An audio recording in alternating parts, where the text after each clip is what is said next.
course, I clicked the wrong one. Great start. All right. Welcome everybody to. Great start. All right. Welcome everybody to. Great start. All right.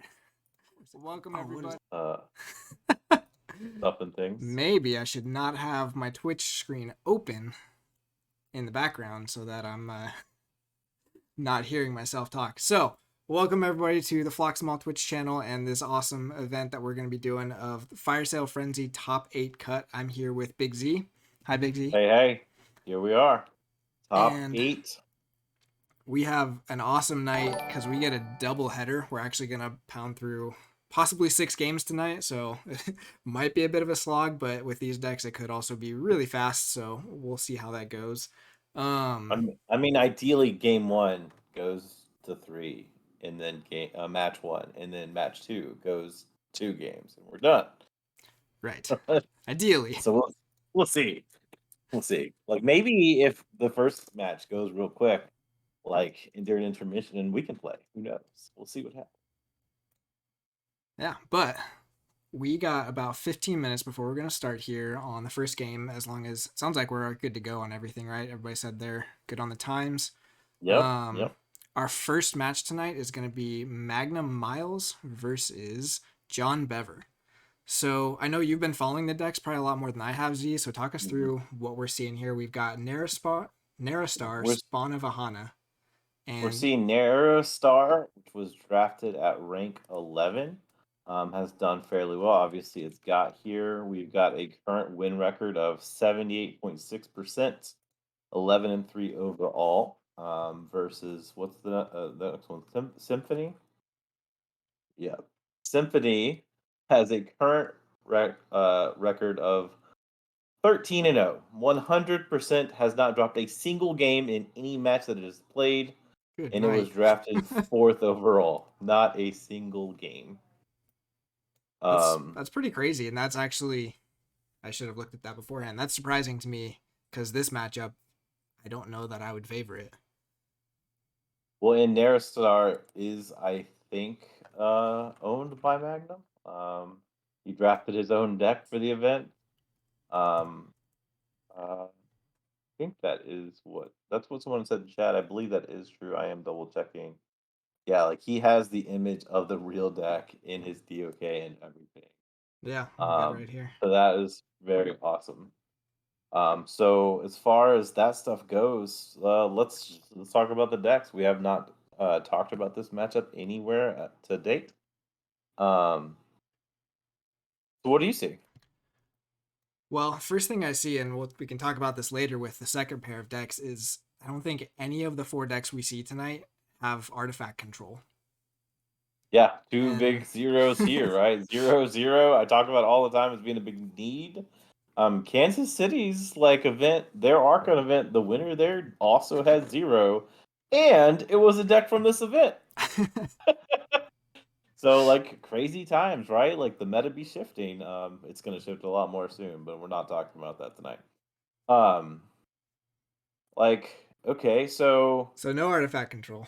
No artifact control. So any artifacts you see, they're just gonna do what they do, and there is no stopping them. On Narastar, we have Library of Poly. That's not a big deal. But then you have General Order, which can cause some grief, but eventually it's just gonna go away. On Symphony's side, the 2 artifacts, also just 2 artifacts. We're looking at our auto encoder. That's obviously huge. Like if you've played a game with an auto encoder, you know what it does for you. And then it's Forged Compiler in a deck with all of these sins, which is very clutch because the only sin that it's missing is the one that wards all of them. Yep. I believe that's Pride. So Pride overall is one of the lower value ones, and so you have all the good ones. They're all there. And I think one of the coolest things about the Symphony side of things is you've got Zenzi, Captain Valerico, and Sins, which includes Greed. You have this amazingly F efficiency pumping creature in all 3 houses. It's just value all over the place, right? That's just really cool. And it's really easy to hit Valerico and Zinzi on the same turn as far as value goes. Right, because Val doesn't have to stay in the center, right? It just needs to be in the center at one point. Yep. Yep. And then like that's something that you can manipulate and hit almost every turn. Yeah. It's a really, really cool aspect of that deck. There's only one Um, subject Kirby to kind of really combo with that, so you can get like the two creatures on the left flank or whatever out of house. yeah. But you do have the Lay of the Land to find another creature if you need to. You've got there's so many ways to do Lots that. of crazy stuff. Um, and I think on the other side, you're really leaning into like combos, right? You've got the double tribute to set up a big capture side, but there's not a lot of payoff with the double tribute. It's just to capture. Um, but the payoff ends up being later because you want to tuck your graft away, manipulate the game with eddies to pump their cost, use Garcia to pump cost, and at some point land the graft for that big spin of the amber pool. Um, but I don't know if it keeps up with Symphony, right? Like to do that, like you'd want to be able to easily set that up, go for that big payload, but that's just going to happen once a game. It could potentially happen more than once a game if you are just that much more efficient than your opponent. But when you're looking across the table, Symphony's speed is 20, and it's real speed. Like that Yeah, is just going to happen. Like like they're not stopping those cards. There's some speed that's like kind of like, oh well, this might actually make you go faster. No, this is all happening from hand. Kirby, Jericho, Greed, Frontiers, Zenzi, Auto Encoder for sure. Daughter's happening, Ladeland's happening, QMEX. Then you get down to the bottom where some of those might not actually happen, like the bots and the causal loop or whatever. yeah. So I don't know. I kind of feel like I have just in this specific matchup, I have a little bit different perspective. So I think one, the autoencoder is never bad to see, but like Mm, in your dis house, there's maybe one card that you're okay discarding. The rest of it is kind of value, right? And you kind of get the same thing with some of the other houses. So there's not like we saw in the other one where you had the punctuated equilibrium or whatever with the yeah, autoencoder. You're not going to get that level of value from it. That's not to I say don't it's not a know. Like fast deck. he could probably discard 8 of his Star Alliance, depending on the Yeah, that's fair. situation. Like the Like all of the creatures that aren't named Captain Vel Jericho can just go to the discard pile. except maybe Like Anthony, because that is yeah, yeah. But like the away team, the Hayden, the Secure Droid, like the Stealthster, all of those they just go away yeah. to pump up your massive dis logos turns. Yeah, I Um, think the big thing for me is when this gateway gets played. Because over on the other side you mhm, have Spartasaur, and yep, if you that's the only card that takes care of Spartasaur, right? Is Gateway. Like there's not pretty a much. single other creature control card except Pain Mail, but that's 2 turns. There's not Hmm. another card in this deck that can deal with that unless you're fighting it off the board. So if that comes down with Pompatus and then like a tribute, it's sitting there until you play Gateway, and that means none of your creatures are Yeah. sticking to the board no matter what you do unless you can kill that. As He if does he have the Pain Mel Mark combo though. Like and well, I guess his opponent doesn't have dis. That's interesting that the Mark Pain Mail combo is not as good in this matchup because like a lot of the people he played against did have dis as one of their yeah, houses. And that's like an amazing thing, right? You pain mail a creature you want to kill, you mark them into dis, you kill the creature, you get your card back. Like it's really sick, and that's not going to happen here.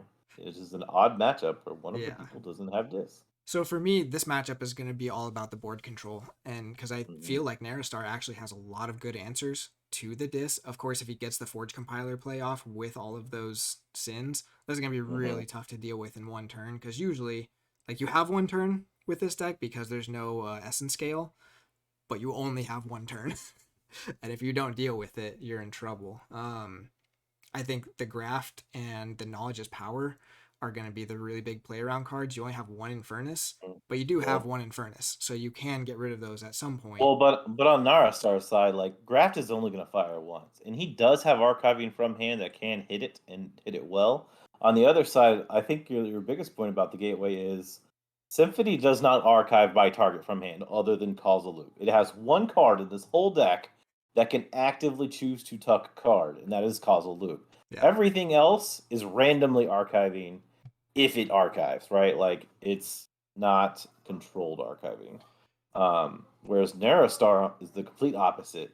It's Eddie, Code Monkey, you are still choosing. Tao Tao, you're choosing. Not Kip, you're choosing. Dargogel, you're choosing. Like all of those are choice archives, and they're really good ones at that.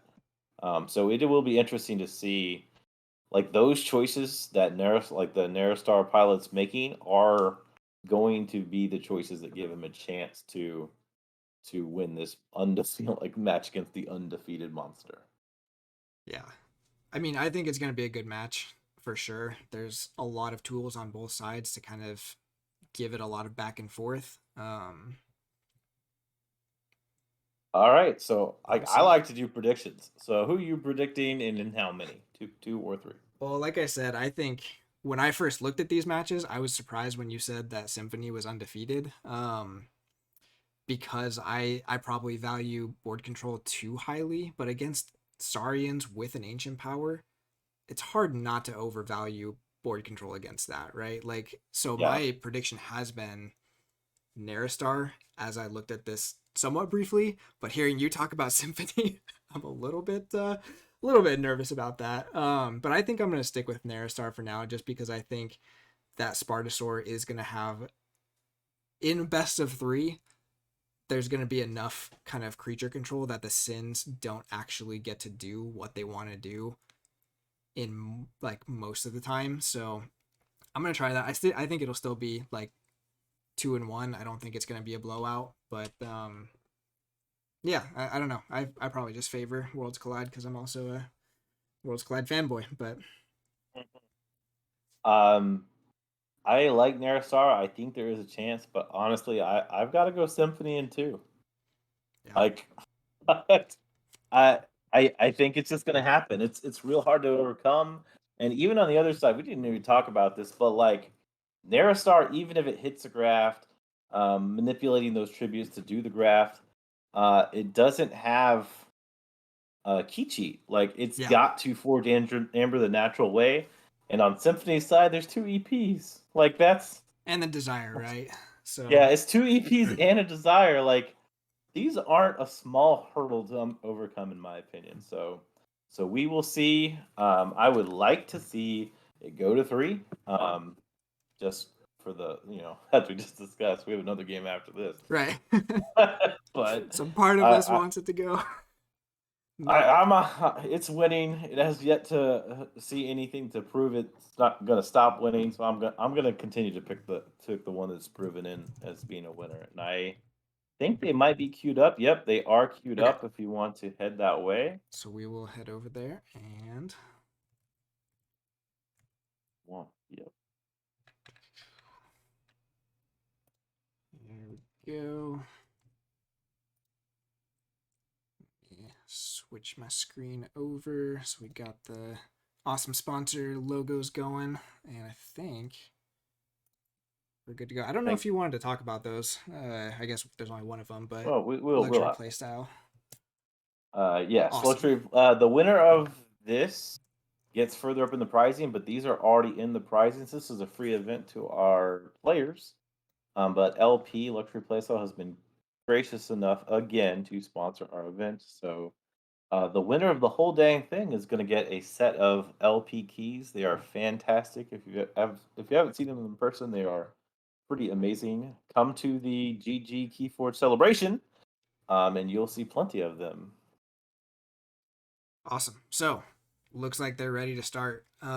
We've got Magnum Miles going first. What are you looking for if you're going first with this deck? If I'm looking for Narastar's go first turn, I know I need like the efficiency, right? So I want to start off by playing a good amount of cards. Um, I think just going into Tao Tao would be a great start. I don't like Eddie as a start. Dargogel could be a good start depending on what you got to put under him. Landing the library artifact early since there's not a lot of value on play later would be great just to get it out of your hand. And those are where I'd be looking at. There aren't a lot of great starter cards in Narrow Star because most of it is reactive. And Yeah. there's one of them. Tao Tao for the start. But some early efficiency, probably trying to tuck tribute or graft or something along those lines. And it Maybe is some of that creature control. important to note that he did not have to mulligan and then he led with Tao Tao. If you had to mulligan, Tao Tao becomes actually a relatively poor start. So interesting, kind of a slower start from. He's It's got a different name on here. Sorry. What? Beaver. I Yeah, just call him Beaver. Beaver. Slower start from Beaver, only playing 2 creatures, and one of them is out of house. So I kind of wonder he must be already holding on to some of those combo pieces for the Sin lineup. But That here's is a very interesting. here's some dinos, big dino Ah, board coming down.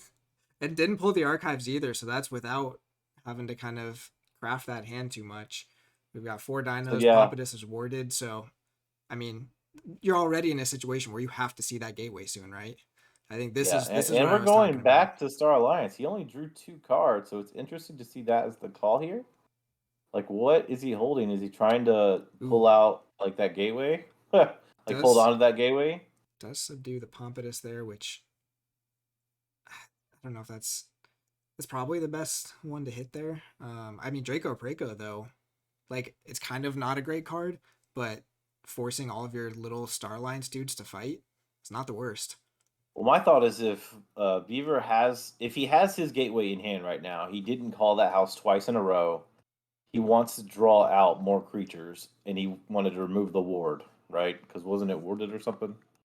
It was Or warded. no? That was the Yeah, ancient power I think we saw. yeah. So there we go. So if he does have gateway in hand last turn, Oh no. you 100% pop this ward and set up for the gateway. Because like we're basically already in you better answer or die scenario. Like this is how Yeah. Story wins game. Like Well, and then I'm that going to logos take these after dudes. that, like you've got candle Yeah. unit down now too, which you have to answer. And this is where again, the only answer for candle unit is gateway, unless you can fight it off the Oh, board. this And is Starlights again though. Like this is not. I mean, like what could this possibly be? Like you don't want to reap out here because Camel Unit's gonna draw a bunch of cards. Like that's the 8 card hand with a 8 card board or 7 card board. Like yeah, this is a bad situation. Like for him to be calling this house, this is not what you want to call this turn. No way do you want to be calling this house right now. trying to see He's what. he's stacking up Hayden. We're gonna see a reap. Yeah, I mean, yeah, away team is at least a 5 power body, which can deal with something here, but Yep, not there's the reap. much. There's a draw. There's a card draw. There's a Oh 7 card man, hand. I hate reaping when they have candle unit. Like I yeah. will reap through Amber Spine Mongrel before I reap through candle unit. Like take the pip. I don't want you to have 7 cards. Like if you have 7 cards in your hand, there's you're guaranteed to be able to call a house that has at least 3 cards. Right? Like that's the math. He Yeah, did forego the reap on Hayden though. So I think I still don't understand the call. I mean Hayden is at least 2 amber with the Stealthster on there, right? Like, Yeah, but is two like they give him 8 cards?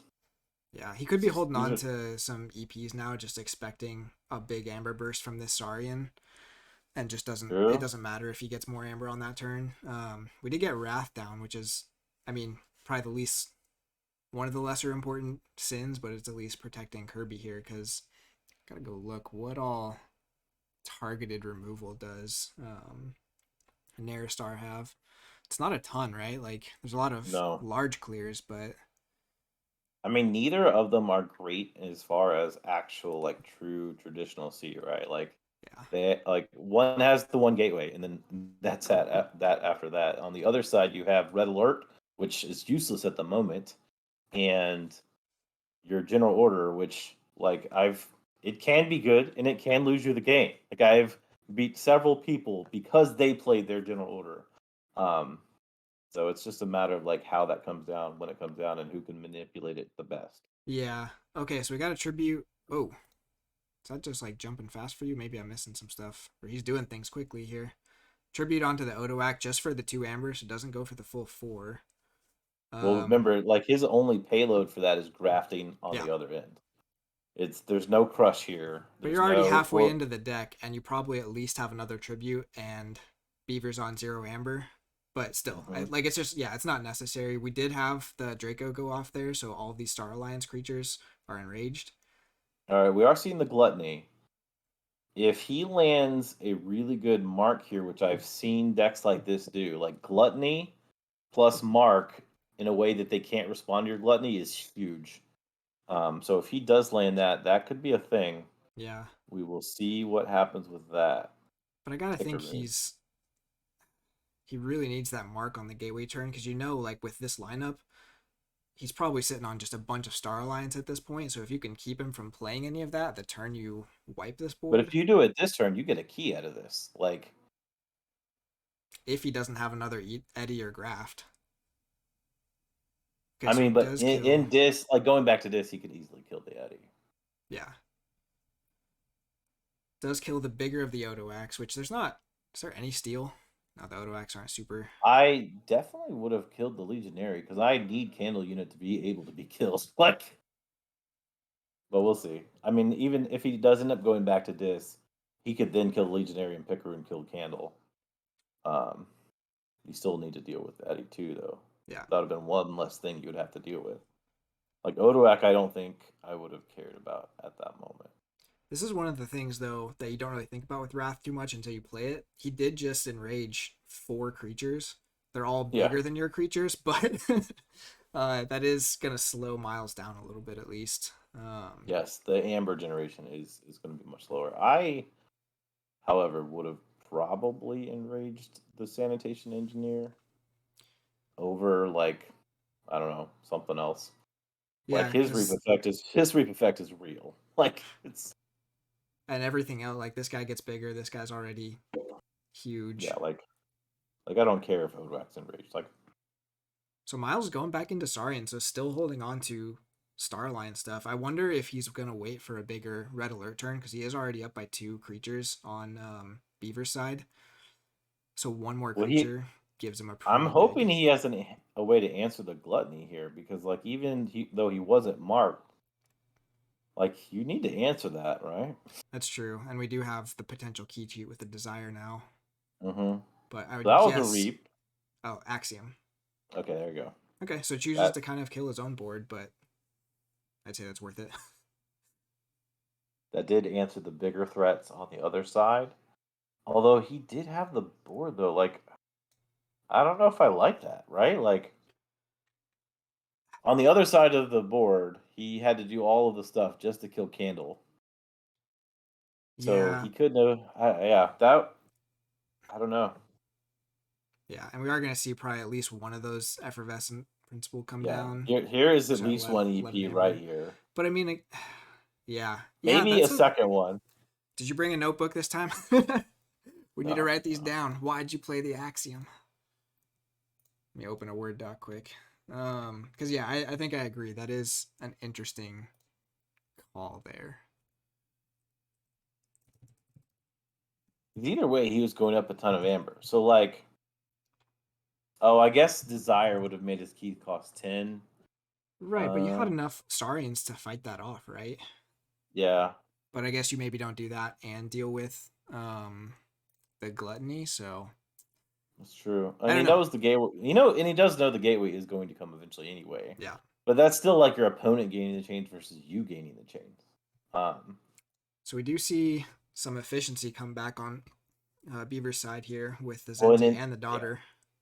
when in this scenario he wanted Magnum to forge here because he played Forge Compiler because Yeah. he could have discarded that the autoencoder just for efficiency's sake, but letting him forge here, even if he did have access to a second EP, like your daughter Zenzi QMech rewarded, and you have the Yeah. line. QMech doesn't matter, but like 9 cards a turn. Well, That's and you're yeah. 3 card or 3 to 3, so you don't have to worry about the red alert yet. So only way you Yep. deal with this, I mean, Spartosaur is like 2 turns. I guess you could fight 2 things in and it'll kill it, but Yeah. we'll see. So we do have the first key forged, and it's been a couple Yeah. minutes already.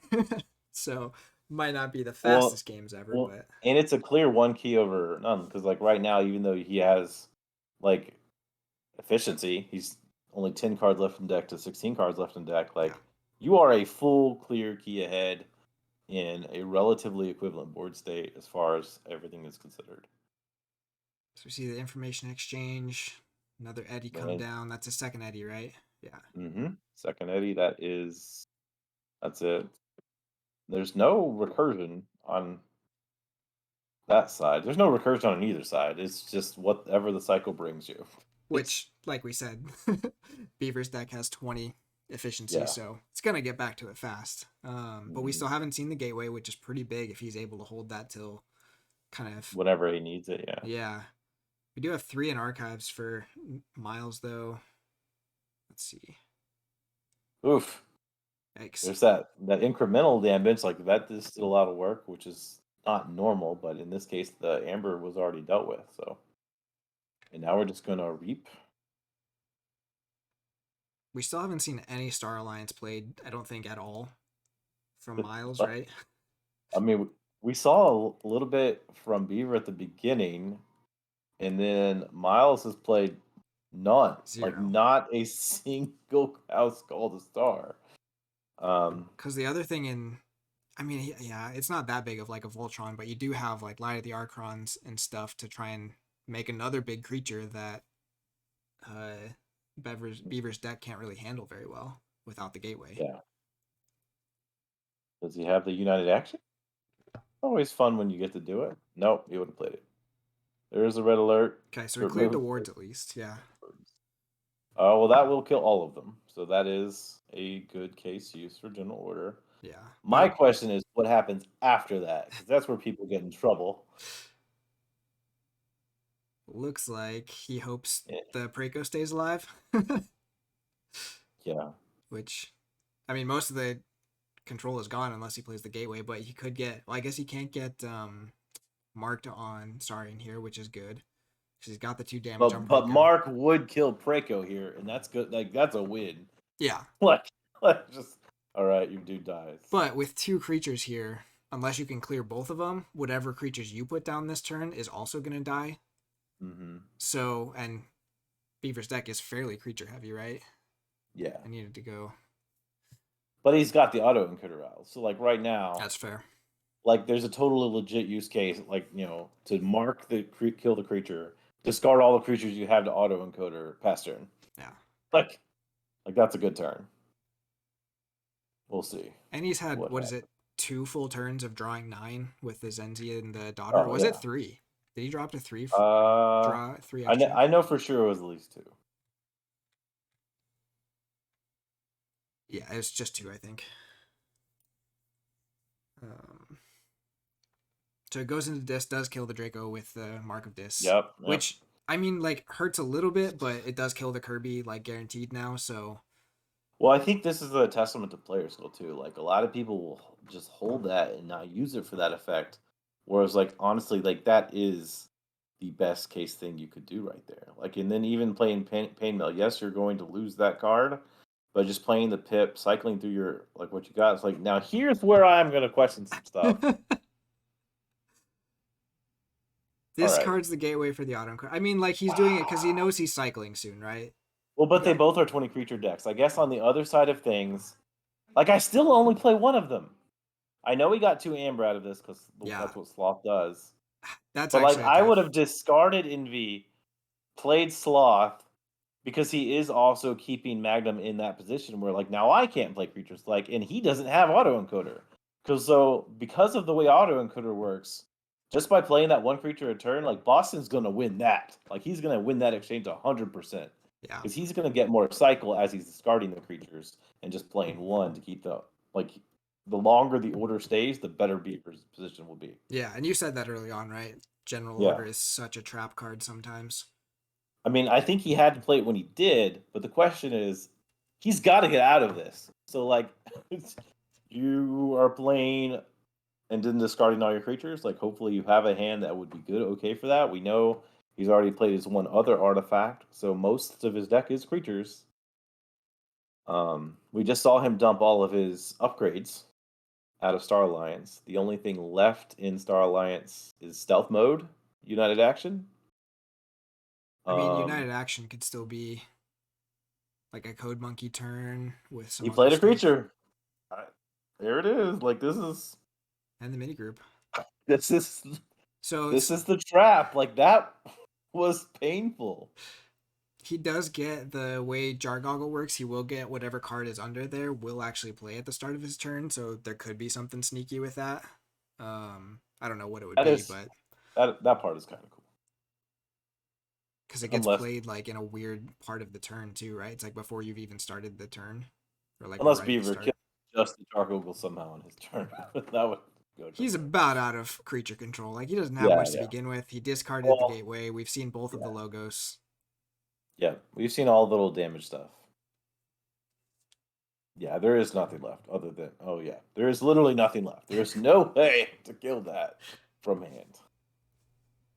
Um, So what do we even have left for these guys? Like, I feel like we've seen a lot of the we value stuff. We have could a see bunch of Antony. low value Star Alliance from Beaver, which we're probably going to see a lot of it get sacked to the encoder right here, because here is where Beaver probably doesn't play a creature Yeah. unless he just wants to keep playing one creature and just So like totally jacking with his opponent. I guess the trick there is if there's another, we've only seen one tribute, right? So if he plays a creature now, then playing a creature to tribute onto is less good because it won't survive. Exactly. But it looks like he's going, oh, he does play Antony. There you go. You know, there's the one creature. I would not expect to see more than one. But we'll see. Let's see. He knew Frontiers for this and got Infernus and Waking Nightmare. So we do know Infernus is in the archives now and still And got he a knew ways that to go before to he played cycle. it. There was Yeah, only 3 cards in his thing. It's like, oh, this fair is enough. Embracing Frontiers. This is not guesswork. Like, this is TCO. You click on the draw thing, and it tells you what's there. So plays out the Spartasaur from under the Jar Goggle. But side note, do you hate New Frontiers? Because I am not. I don't love that card. It's okay. Oh, and the Spartasaur played to the field, so it killed the Anthony. That was Interesting. cool. That is not how I would have expected that sequence to work, but it is after a It, friendly creature is yeah, destroyed. yep. And the destroyed fix, then the after happens. Spartasaur sees it because it exists, So that's so it kills Anthony. his Yep. own clear for the general order now, which is nice. Unfortunately, Yes. Beaver just cycled. Yep. And since all of that Ooh, started, ooh, stealth stealth mode is mode. good there, but it doesn't stop the Infernus, so we are going Uh, to see some good targets go here, most likely. And we just got the yeah. second key for Beaver, so Graft is offline. Oh yeah. Infernus is so live right now. You're looking at stealth mode. You're looking at any of the upgrades you want. You're looking at one of the 2 tributes. Oh, it's stealth mode tribute, 100%. There's no question.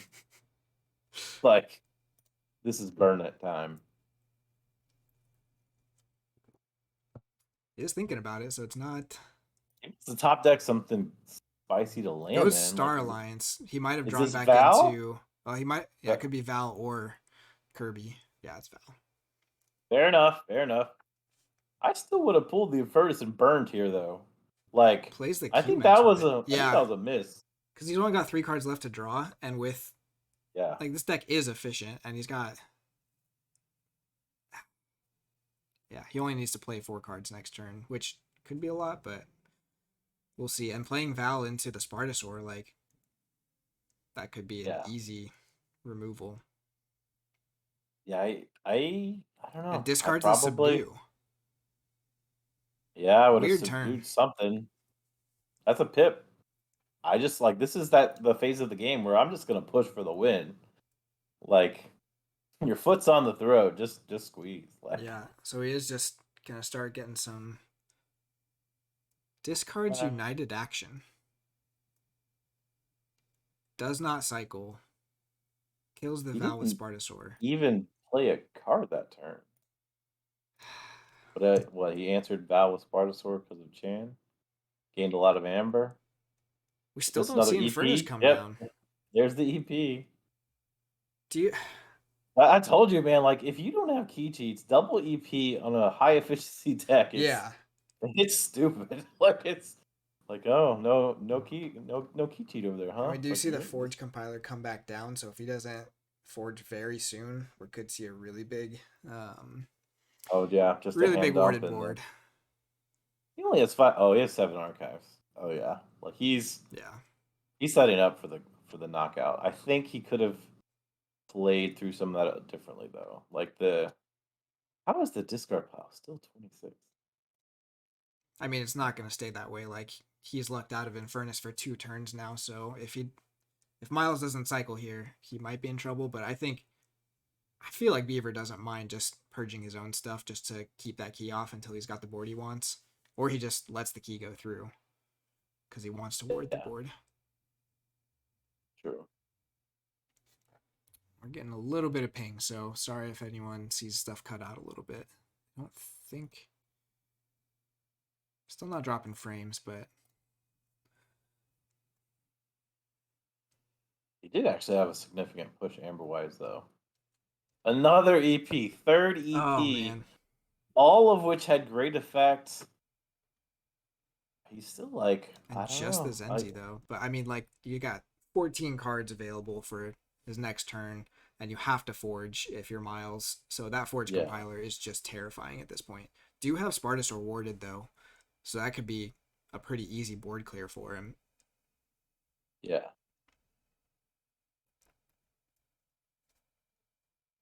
And we did finally get a cycle from Miles. And then more Spartus or value. Back in historian. Is this another, like, he's probably not playing the card again, right?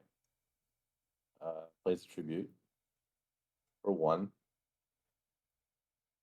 Yeah, just burst in here because both of the EPs are gone. So, like, the Sins just stop the key, though. Like, or make you pay 10 for it and ward your board. So, yeah. Which one is that? Is that Desire? That's the tax? Yeah, if So Desire comes this out turn here, is that would be real bad for brutal. Magnum. It'd be even worse if there's Mark Gateway. Is this Gateway? Mark of Disc Gateway. Oh, That is and then so he's painful. whatever he's about to land is all going to be warded. Place the Gluttony second there? So only 2 Sin. I guess just didn't want to exalt the Gluttony more. I don't understand why. You know your opponent has no cards. Or he doesn't have the tax here and has to be careful about how much amber he can give him back. Yeah, because he's playing the Infernus. I bet he doesn't have Desire. Which is pretty lucky for Miles, but I'm sure he'll take it at this point. So Tribute and Spartasaur are gone, so it gets rid of that. Yeah. I still would have landed Gluttony last, because that's just free amber. Right, like, especially with no the way it was going to be killed. Like you knew you just turn skipped your opponent. Like that was a known thing. Yeah, because he would have to have. Oh yeah, and he had the Mark of Disc. Yeah, I forgot about we knew that. he hasn't been playing cards. Like yeah. Oh man. That's over. Yeah, that turned really quick. I don't know what an answer could be. Like he'd have to have both Eddies back. He's drawn 2 cards from his shuffle a long time ago. Yeah.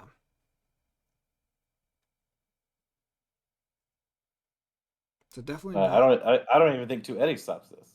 Like it's graph doesn't matter. Wow. That's it.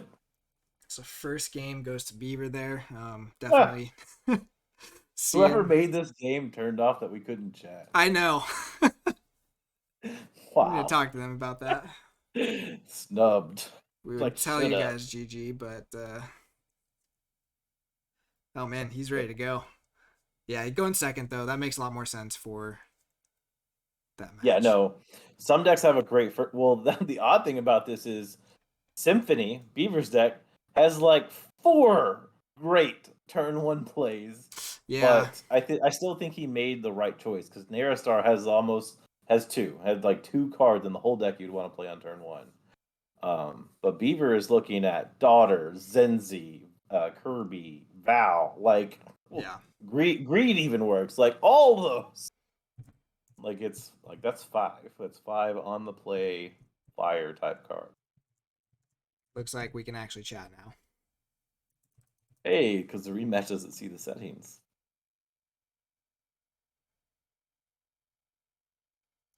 All right, so far. Yeah. I mean, my like predictions holding true. Like this deck is nasty. I said I felt wrong after talking to you. All right. It's just like, but there it is. Hey, Daughter. So to be fair though, value. like some of the things that we didn't see from Narastar, Graf just didn't get a chance.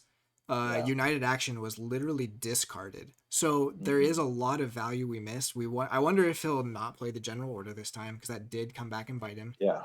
And I think some Um, of that was like him clearing his own board because we saw when yeah. Gateway was discarded. It was discarded really late. And like I say, you make your opponent do that work for you and not do it for them. And see I think that could have been a very different outcome. Ooh, plays a tribute for no value and then discards an axiom. You can't hold them. You're already like you already know your opponent's playing more cards than you, so like you can't afford to hold that many things here. But that is gonna hurt because Yeah. it's not like Beaver's like line is capturing Amber, so Axiom is very live in this matchup, except for Greed. Not Greed, but Gluttony. Discard on the EP on the other side. That's kind of a big deal, but I mean, with Yeah. this start, I don't think he's worried about cycling. He's Well, he did already, in the last game though. He played 3 EPs for full effect. Like yeah, it mattered. Um, but we are seeing a much better start as far as efficiency sake goes on Beaver because like last game, it was 2 back-to-back turns with only 2 cards. yeah, Now we're seeing multiple cards, hand at 7. Um, we've seen the Dino land started on the other side again. yeah. Let's see what happens to the board this time. Do you fight the daughter here? What, twice? I mean, it sucks, but like, you're already so far behind. Um, Second tribute, man, those are coming out early. That's gotta hurt. I want to He, say I just read twice. Like, yeah, especially just seeing an EP go. Like, if you can get this yeah, first key pretty fast, but he did that last time too. But you want to get at least one of those through before the Forge compiler comes down. yep. So, When he's unlikely to be calling logos too. but this is Like, just so much efficiency. So yeah, he oh, he does did. kill the daughter. Yeah, Because I mean, with the Umber bot and stuff, like it's a lot, and you've got to take care yeah. of that. So I don't know. I could have gone either way on that turn. That My at least does reduce the value of like, okay, I'm getting all this efficiency, and now I can just call logos to read 3 times, discard a card, draw a card, oh like no, that early and furnace, and that's both tributes. Oh yeah, that's both tributes, or even tribute I would axiom here yeah. could I be. oh he doesn't hit the axiom. I probably would have hit the axiom there, but either way, that's very painful. And then there's 2 sins, 4 money. Like Yeah. sloth with this many sins, and then like this is when sloth is real good. Like sloth when you have a 3 sin deck sucks. Like that is not a good card. when It's it's like a weak, but here it's just fire. it's a 5 power card too, which I think like I It's don't a know. 5 power dust pixie. Like that's fine. Oh, but here's the Sparta sword to just clear the board if he just fights one of his Oh yeah, dinos in. yeah, So for sure. That is 100% happening here. He's gonna read 3 times and clear. yeah, so that's the situation where this is where we kind of have to see the gateway come pretty soon. Otherwise, this gets out of hand fast. But he's played Saurian, is that 3 turns in a row now? So he's got to be about out of Saurian cards in hand.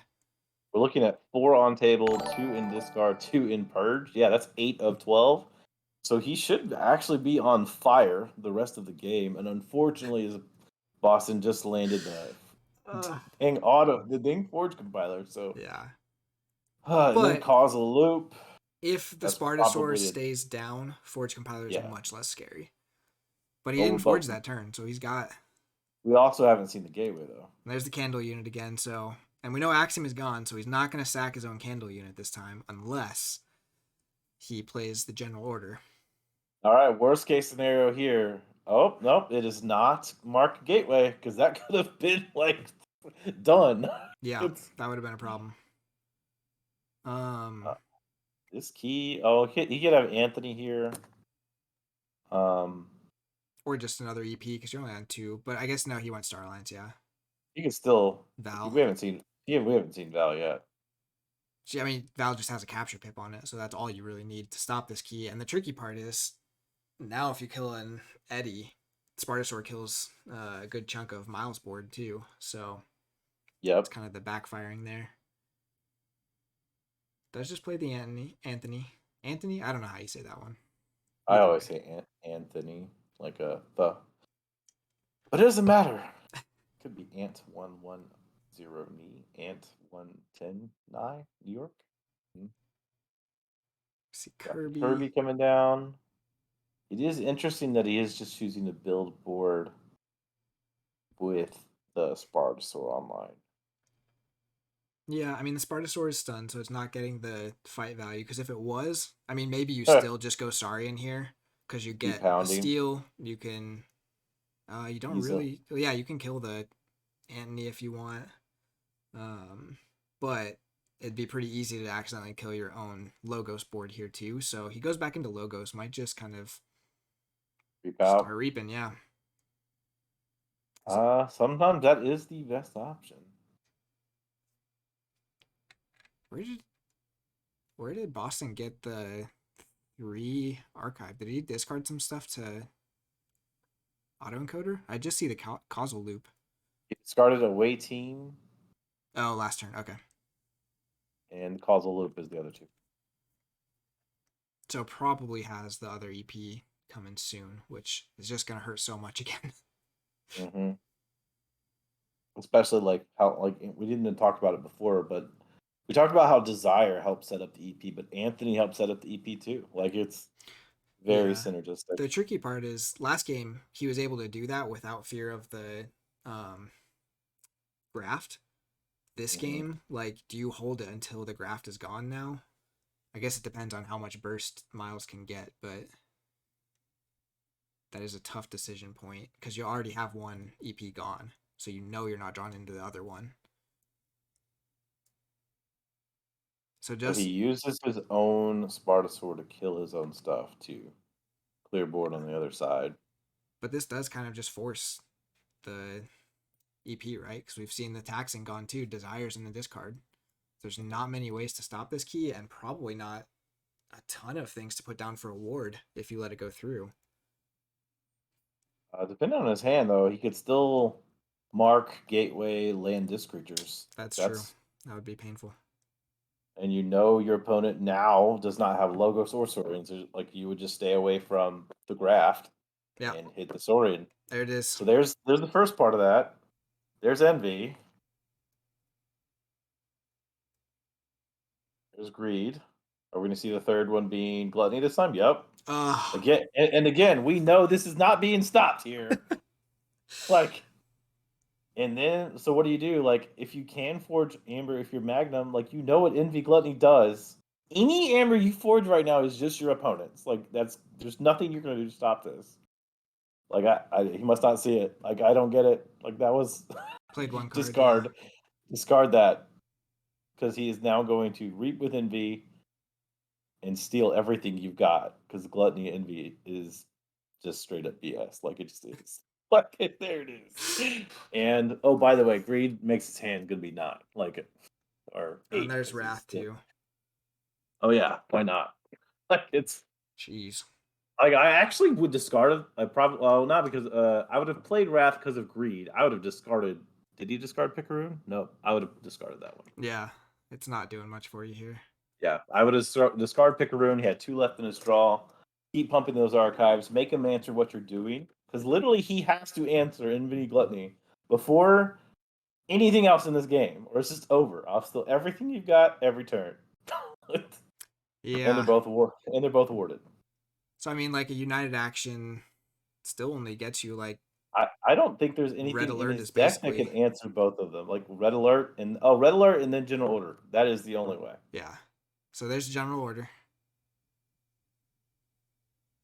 I guess if he killed either one, Stealth mode. He that might won't have do it. to. Oh, he didn't play. That I guess he won't could do have it. Kirby. That won't do it. You gotta find a way to deal damage. I mean, he would have done it already, right? Like it's just suspense. Oh, that's it. Ugh. Everything you got stolen again. Yeah, and you just gained 3 more amber, four him to Yep. steal. So, all right, well, This reap. Like it's. So I was wrong. I'll admit that. It's brutal. I mean, like this is one like there's 50 decks in our event here, and some of them are bonkers, and this is one of them. Like this is There are no S tier decks. I say it all the time, but like this is damn good. Like this is what like if you don't have a deck that's like that, this is what it looks like. Say hello. Yeah, there it is. There's a Oof, concession. Whew. man. All right, well, that's 'Cause that one wasn't close. Like, yes, he got a key, but was not close. That's like, um,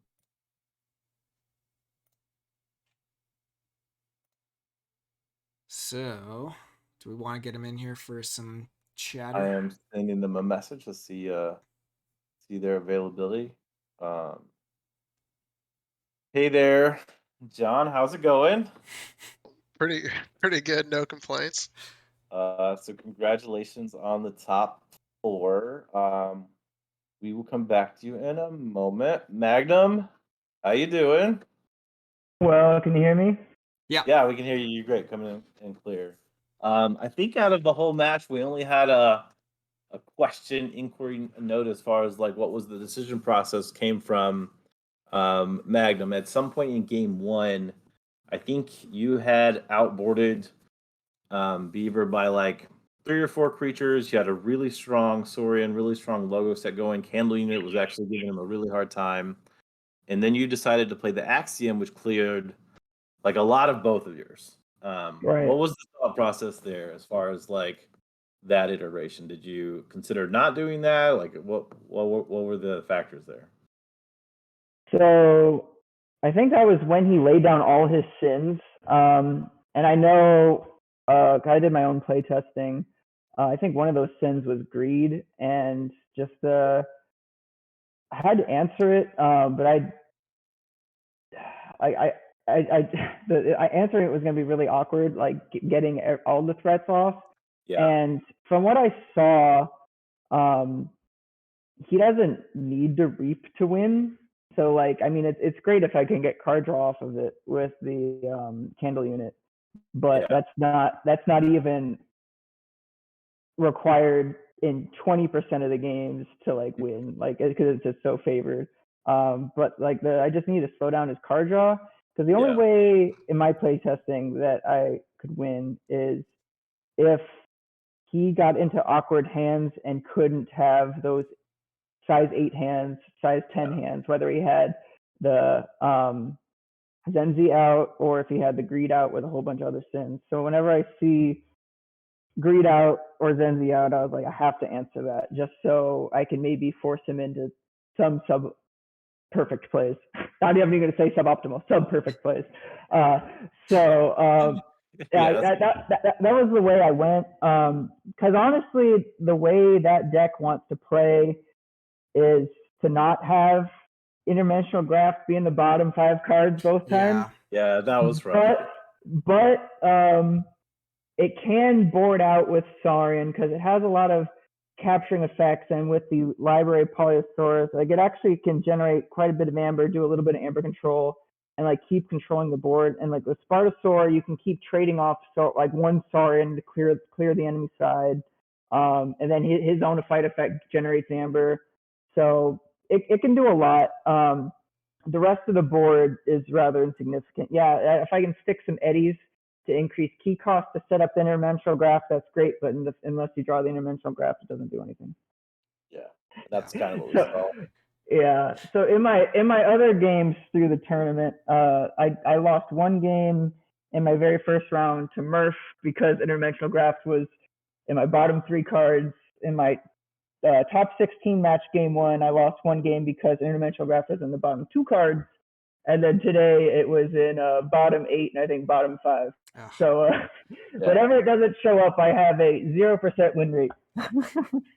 And that's the crucible, right? Like this is key for it. Sometimes you just like get kicked in the stomach and it's like, oh. Yeah.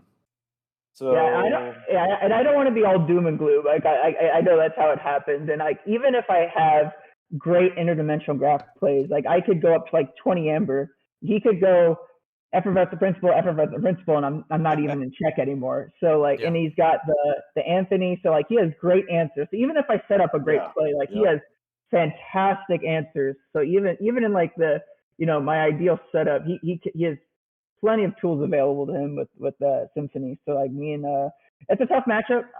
Even if I had the graft in either one of those games, especially game 2, it wouldn't have mattered.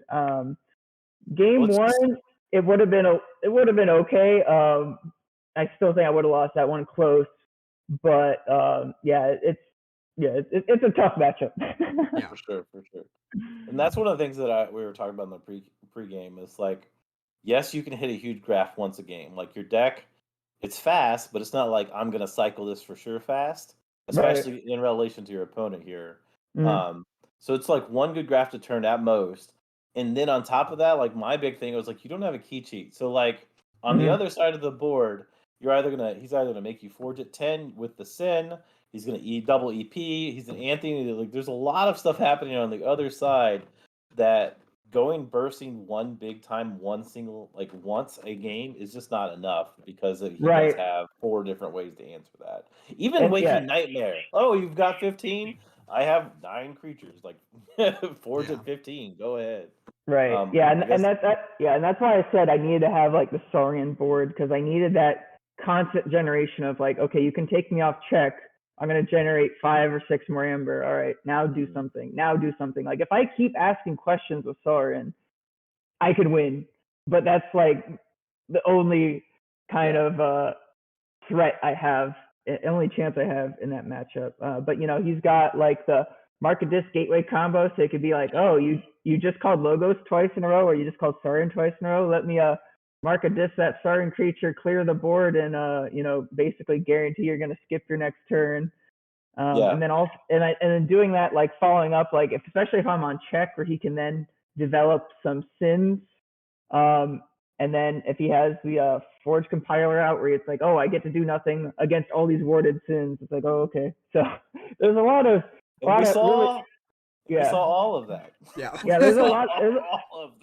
There's a lot of good tricks in Symphony. I mean, because I probably played 8 practice games altogether. I think I won 2 of them.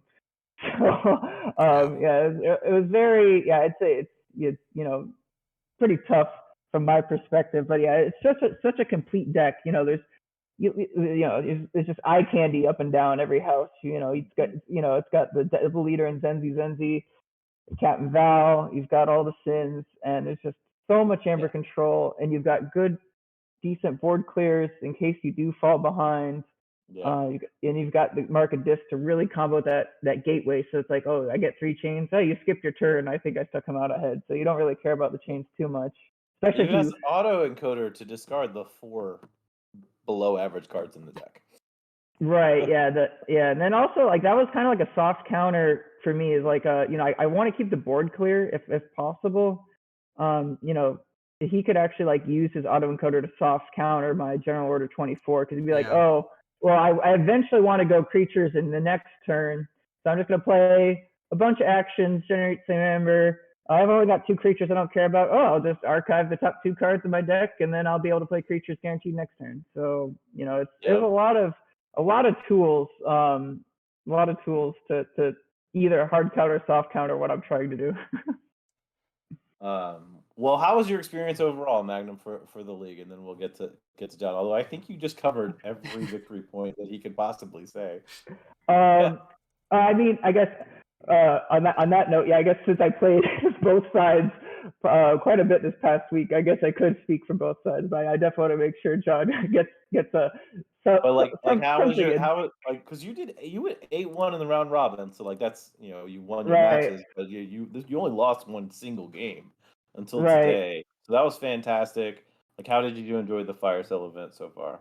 I had a really good time, because I think a lot of other people, they were playing a game of let me draft a good deck, where I was playing sealed since I played the one deck I opened. So I just played my deck. I didn't draft. I just said, oh, there's my deck. I'm going to pick it. So I played sealed in a game of draft. So I had a good time, at least getting this far on that merit. But I think it was really good. I saw a lot of good play in all my games.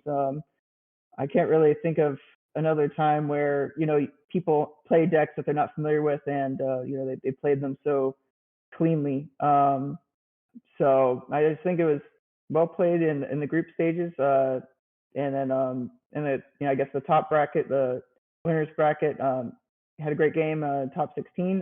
Went 2-1 in that one, so I did have some challenge there. And then today I knew it was going to be a slogfest. I actually looked at this game. They always tell you, don't look ahead to your future opponent. But I think it was like week 3. I was sitting at 3-0, and I had the bye week as my 5th week. So I was like, after the week 4, I know exactly where I'm gonna stand. So I was like, well, what if I go 4-0? Who's my second seed in this group? So I was like, oh, okay, like I see how that might pan out. See a few options, and I see, okay, who's the top seed in this other group that would play in the round of 8, and I see that is, it's this Symphony deck, and I was like, oh man, I really hope. My only hope at that time to not have Symphony be the top seed deck was if Wookiee went 4-0, he would have forced a tiebreaker with with John. Yeah. And he, by virtue of beating John 2-0, in that final week, he would have had the tiebreaker over him to force John to be second seed. Now, I was really rooting for Wookiee, but unfortunately, he did not finish 4-0 in his last 2 matches. So Wookiee's deck was not beating Symphony. Right, yeah. So if he ever listens to these things, tell him he had a big fan for like about a week there. All right. Well, thanks, Magnum. That was awesome. Very, very complete. Yeah. Glad you enjoyed it. And how awesome right, to John. just to get to come away with, like, you paid $1 for that deck, right? Like, what a great prize, regardless, to have such an awesome deck. Like, that's so cool. No complaints. I don't have anything that good I paid $1 for. Right. Yeah. Well, no, me neither.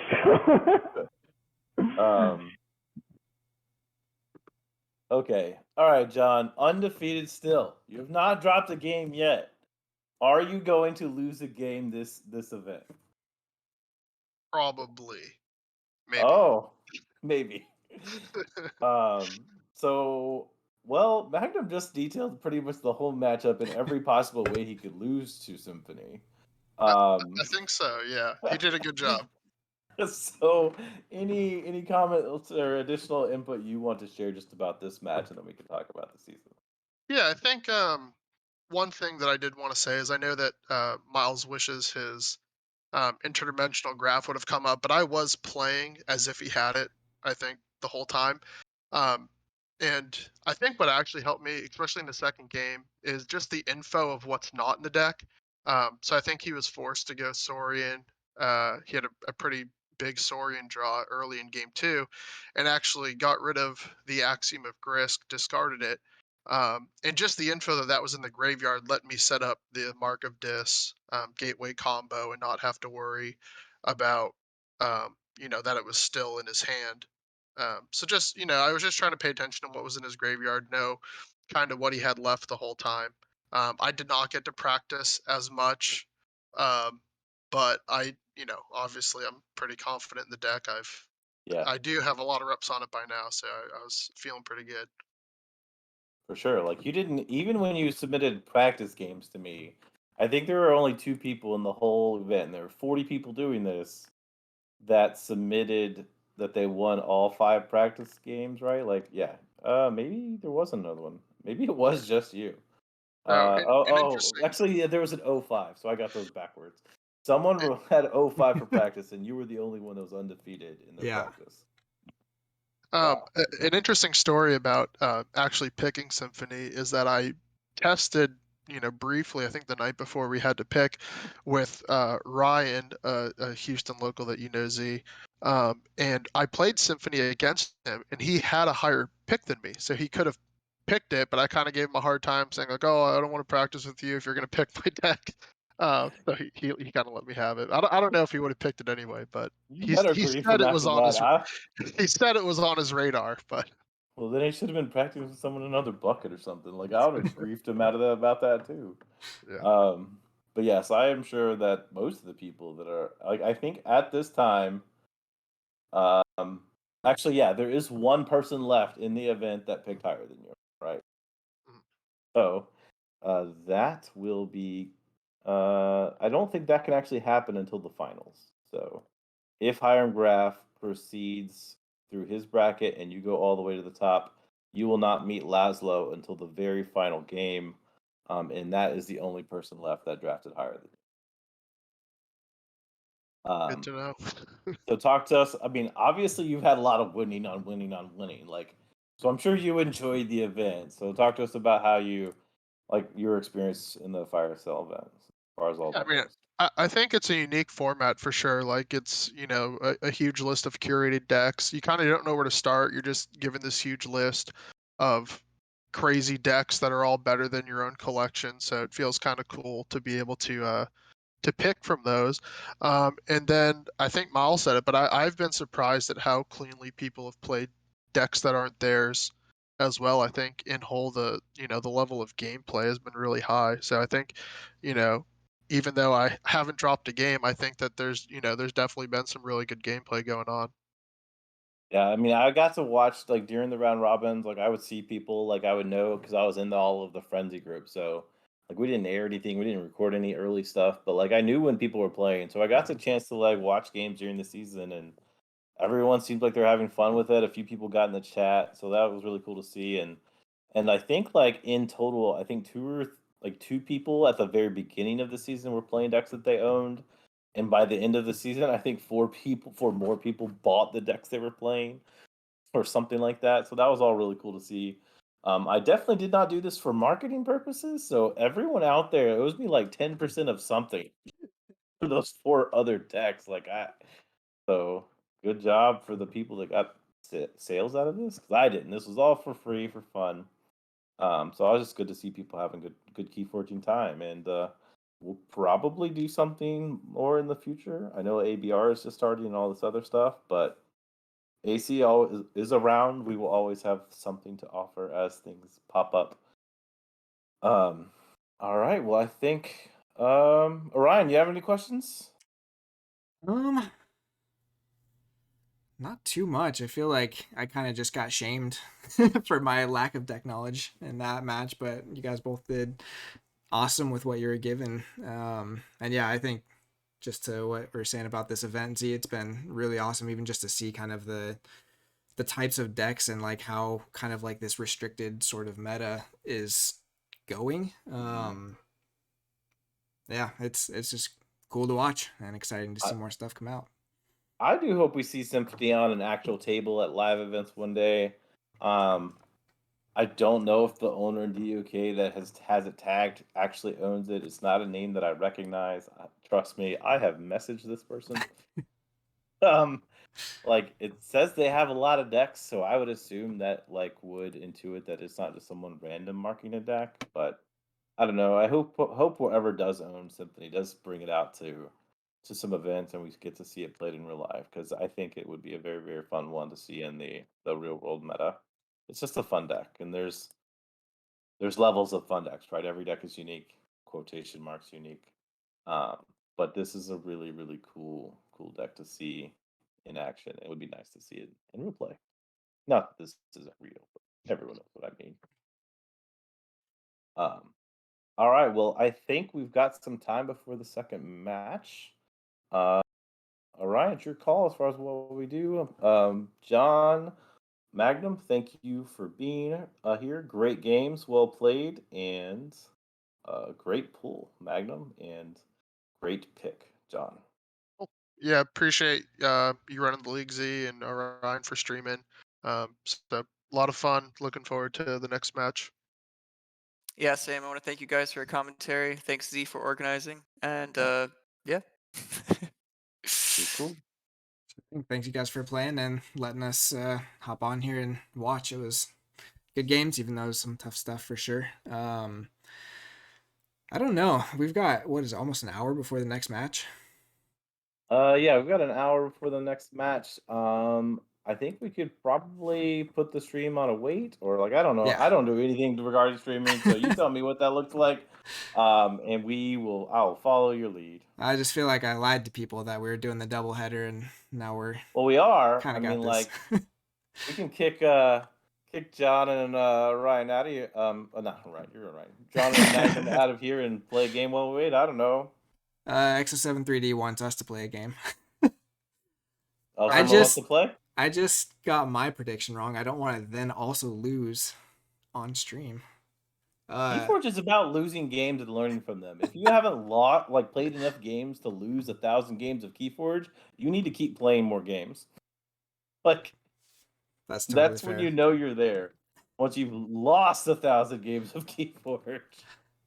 I mean, I'm totally up. Like, I don't really have. I was planning on this kind of being all night, so I don't have anywhere to be. I'll probably try to still post a Discord thing when the next match is ready to go, so that if people do want to step away, but like, yeah, if you want to play a game Z, or if somebody else in the chat wants to just hang out and play some games, we could even grab.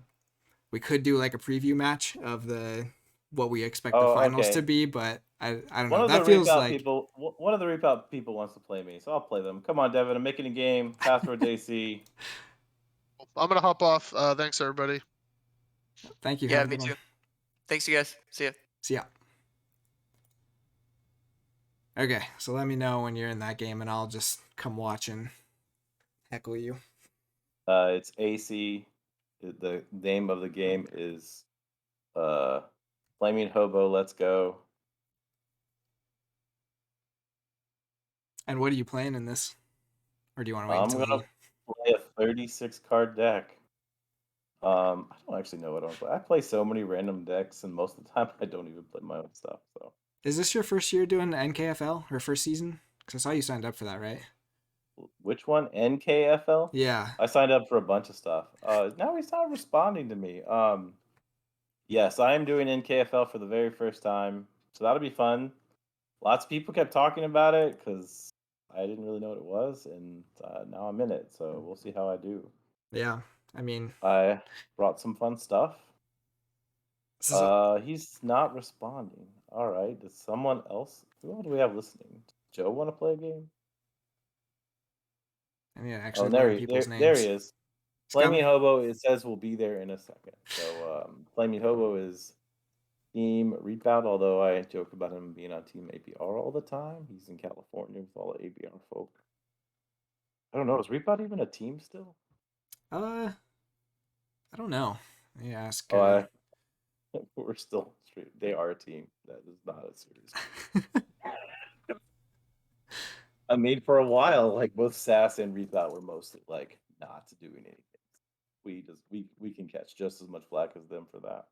Yeah, there's been a lot of SAS activity for ABR sure, though. though.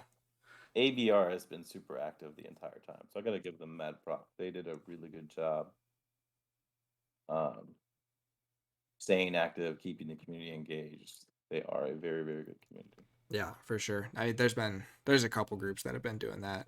ABR probably the biggest one. I think NKFL really, like, for non-US, they've been doing so much because they have all their little, like, I don't know what they call them. They have little leagues that go on during the big one, and like little kind of events and stuff. So I think they've had, this is the 18th season, right? Like that's that's a long time of a lot of Sure. Keyforge. Yeah, no, when I saw that number, I was like, really? Like, that's just kind of crazy. Yeah, and you can see like they posted the groups and stuff, and some of those people have like records going back super long. Like some of the people in my group have like 100 some wins already in the NKFL, and I get to play them in bronze, so I get to just get smushed by I those saw guys. that, like, But yeah, because we're not in the same group. I'm in no, like there's like Bronze Delta or something. I'm in bronze gamma. I actually don't Okay. know too many people in my group, which is cool. Like it's a whole nother kind of. I know I mean, I just know most people that play the game, but I know most of the people in my group. I think there was some that I don't know. Since I've been away from like the international play recently, there are a lot of newer international player names that I don't know now. But back when I ran KFPL with Jupiter, at that point in time, I knew like a lot of people. Like in my group, like there's somebody named Horny Man. No idea who that is. There's a Pig. There's a Gary Garnofsky. Those three I don't know. The rest I know. I can't help you with those. Yeah, I was like, Pig. Oh man, yeah, you've got quite the group there. Yeah, Aurora, like Sith of Aurora's Angmar. in Oh man, there, so everyone knows who Aurora is. Sith won the KFPL live that I host, like that we hosted. Like, Yeah. I mean, that's some pretty real stuff. All right, come on, hobo. Let's. I know you're a hobo and things are slow, but Well, I mean, the whole chat heard the password, so somebody else wants to snipe it. But yeah, they're kind of. Oh, there he is. somebody joined. There we go. I'm a little upset that all the different leagues are starting like at the same At the time. same time, yeah, like I That's was gonna trying to hurt. get one of my like super local friends that's just like he kind of missed the boat on Keyforge Alpha or whatever we want to call the key like FFG era. And like I felt bad about that the whole time because like he's like my closest friend, but he just didn't get on board. His wife was pregnant at the time. It just didn't work out for him. Um, so this time around, I was like, look, I'm getting into this thing again. I want you to come along with me. So I've been like reteaching him how to play. He's actually won his first event ever. Oh, awesome. So he's been getting excited about it, and that's all been great. So I'm happy with all that. So like I got him to sign up like before I read any rules, right? Like I didn't realize there's so many rules because most of the events don't have nearly as many. Yeah. So I got them all signed up, and then we learned about the whole deck thing. And I was like, oh, oops. Yeah. So we talked some more. Like he literally only owns 6 decks, so it's like, That's uh, yeah. That's an intimidating format for only owning 6 so I was like, decks. this probably isn't the right league for you. My bad. So that was a little bit of a feel bad moment for him, and that's fine. He's in the ABR. I drafted him. Nice. No, not that card. God. Well, you want to just concede and start over? Or? Like this is TCO for me. Like it never changes. It never gets better. It's always been this way. And it even steals too because of the damage pip. That's insult to injury. Well, is what it is. And now he's gonna purge it. Yeah, there it goes. Huh. Well, have fun. All right, whatever. And this could have been like this game would have been real good too. Anyway, we'll see what happens. Didn't even look at what you This guys are all's playing. gonna happen. Pink Jacket? That was a nice name. My turn was okay. Could have been so much better. Of course it steals. Why wouldn't it steal? To be fair, that's like pretty much any card in this deck. It's gonna steal something. How do I want to do this? That's a lot of disc gone already, though. Yeah, he's got Grim 7 of 'em. Reminder too. Oh, yeah, that's.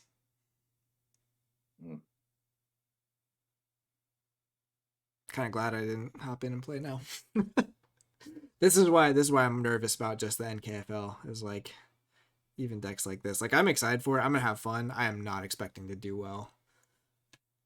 I mean, Keyforge in its soul is about just having fun. It is, Yeah. I think, still the best IP card game there is.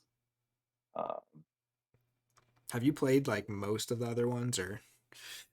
I am aware of like a lot of the ones. Like I played Magic when I was a kid. I did take a small break and toe dip into FAP just to see what it was about. Um, I just in the end, all of the other games I've experienced, you basically play on meta, anti whatever the actual meta is, or something for fun and get crushed, right? Like that's generally the experience behind competitive constructive games. Yeah. And none of them are also like this. I will admit I have not looked at Soulforge at all, but hey, guess what? We don't have to because we have our own version now. Haha. So that was like the main game I actually cut my teeth on for like playing more competitively in card games was the original digital client of Soulforge, and I loved it. Like it was a fantastic game. It failed for some weird reasons, and it was not procedural generated at all back then. It was just like a digital card game, but the digital part for the game mechanics were awesome. But the new one, I got some decks. I did the Kickstarter, but I don't know. I just don't even have time to try and play it. I know Dave down here has been playing it some, so I might try and do it with him a little bit, but I just love Keyforge so much more. Like Dave in Austin? Yeah. Oh, cool. Cool. case everyone was wondering where I lived. I don't feel like we have a big enough like audience No. for hackers. No, like, no, no one cares. no. Oh, we're going board to board. Dun dun. Yeah, Unhello on here says they played Hey. the digital client too, and yeah, it was a blast. Like it did the card leveling for you and stuff. They had some really cool mechanics with like persistent effects and everything. Yeah, it was so much fun, but it failed for really weird reasons. It was like there were some balance issues, but I think they put tons of time and money in, which when you're developing like a digital client, there's a lot of money that goes into that. And they spent so much on like a second iteration of it to change like the UI, and everyone hated it. So it was like they spent all this money trying to make the like actual like gameplay on the client better and like the look of it and everything, and it was just not good, and everyone just kind of stopped giving them money, and it kind of just went downhill from there. Oh, I guess Fandango had. I still would have root. I haven't been tracking, but it's actually a lot closer than I expected at this point. So, ooh, I mean, no auto encoder is a pretty big deal right now for me. That's hurting. yeah, Um, because he's got the punk, right? So that would have been a huge thing for you, which he hasn't played it yet, but yeah, basically turns that off for sure. unless he wants to give you tons of Okay. value. Just what do we do here? We're gonna draw a card. Oh right, the mobile app too for Soulforge. They never made one of those, which that would have been a way easier game to make a mobile app for compared to Keyforge, because there's only 5 lanes, so like you're never getting these huge boards like you get in Keyforge. But their mobile app was terrible. I guess they made one. It was just not good. I think I might just push here. Yeah, let's push.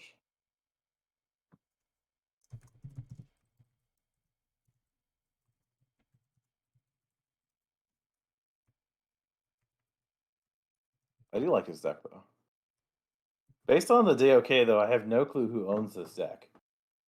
Oh, he just This deck grabbed it is from owned somewhere. by. Well, no. Like it says Dave Cordero, Strong Link, Gorlami, and Flaming Hobo. It's one That's of three those reap decks. out, three reap out, and a kit player who does not play keyboards anymore. Like that is the current owner of this deck. I get it. I have decks like that too, but this is the thing. So here we go. What's he gonna go to? All right. Sadly, I was kind of bluffing. I was resenting that I had EP. Don't have it. You know why I don't have it? Because I don't have auto encoder. I would have cycled this crap by now. All right. Give me something good. Nope, didn't give it to me. That time hog is actually really, really annoying. I can't kill anything. That still happens. Somehow killed 3 creatures. That's something. And that's so unfortunately, that actually puts him in a really good position. Let's see what happens. Really needed EP that turn.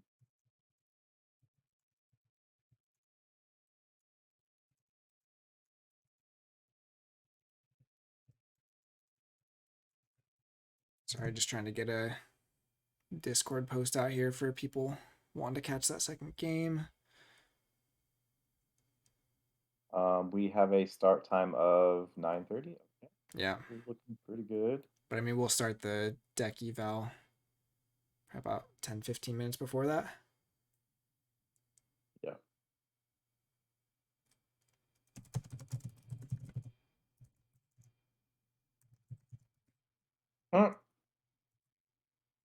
And yeah, he did EP. He did tump it from my hand. I can't believe they still haven't changed that to where it actually tells you. Yeah. I have one shot, I think. Yep. Give me EP.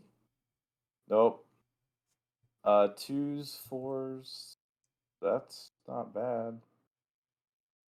All for not. Oh, that could still be EP. Nope, it's not. And that be it. GG, Mindfire for the win. Yeah, that was some nice. That is the that's all you've got to do. It doesn't actually happen that often in real life. It's the RNG. But if you want to beat me online, just put a card in your. There's just one. You only need one because you're gonna draw it in the perfect time.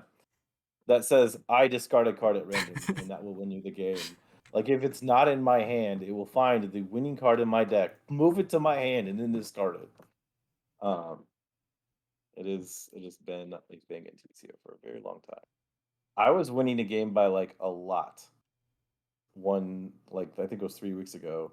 I was like sitting there like looking at his list. I was like, all right, lockdown. If I just do this and push, I win. And then he goes into a turn. My opponent mind fired me twice. He hit the one card in my deck that has 4 pips, and then another card in my deck that had 2 pips.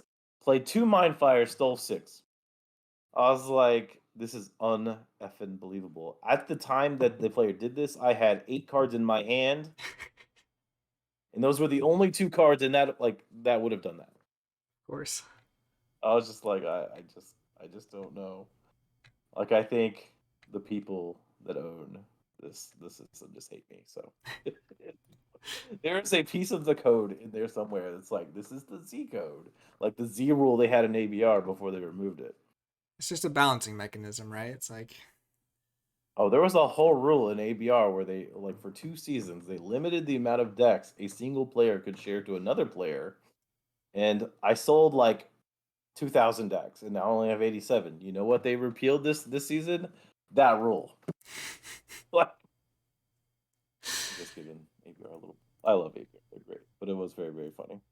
yeah, it's good though, especially since there's so many really new players. Like, you just have to have a little bit more freedom there to and borrow. even the really new players, like a lot of them do have a lot of those $1 decks, which was great.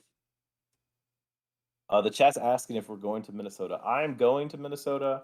I bought plane tickets that day. I bought hotel tickets and event tickets that day. I bought hotel tickets the next day.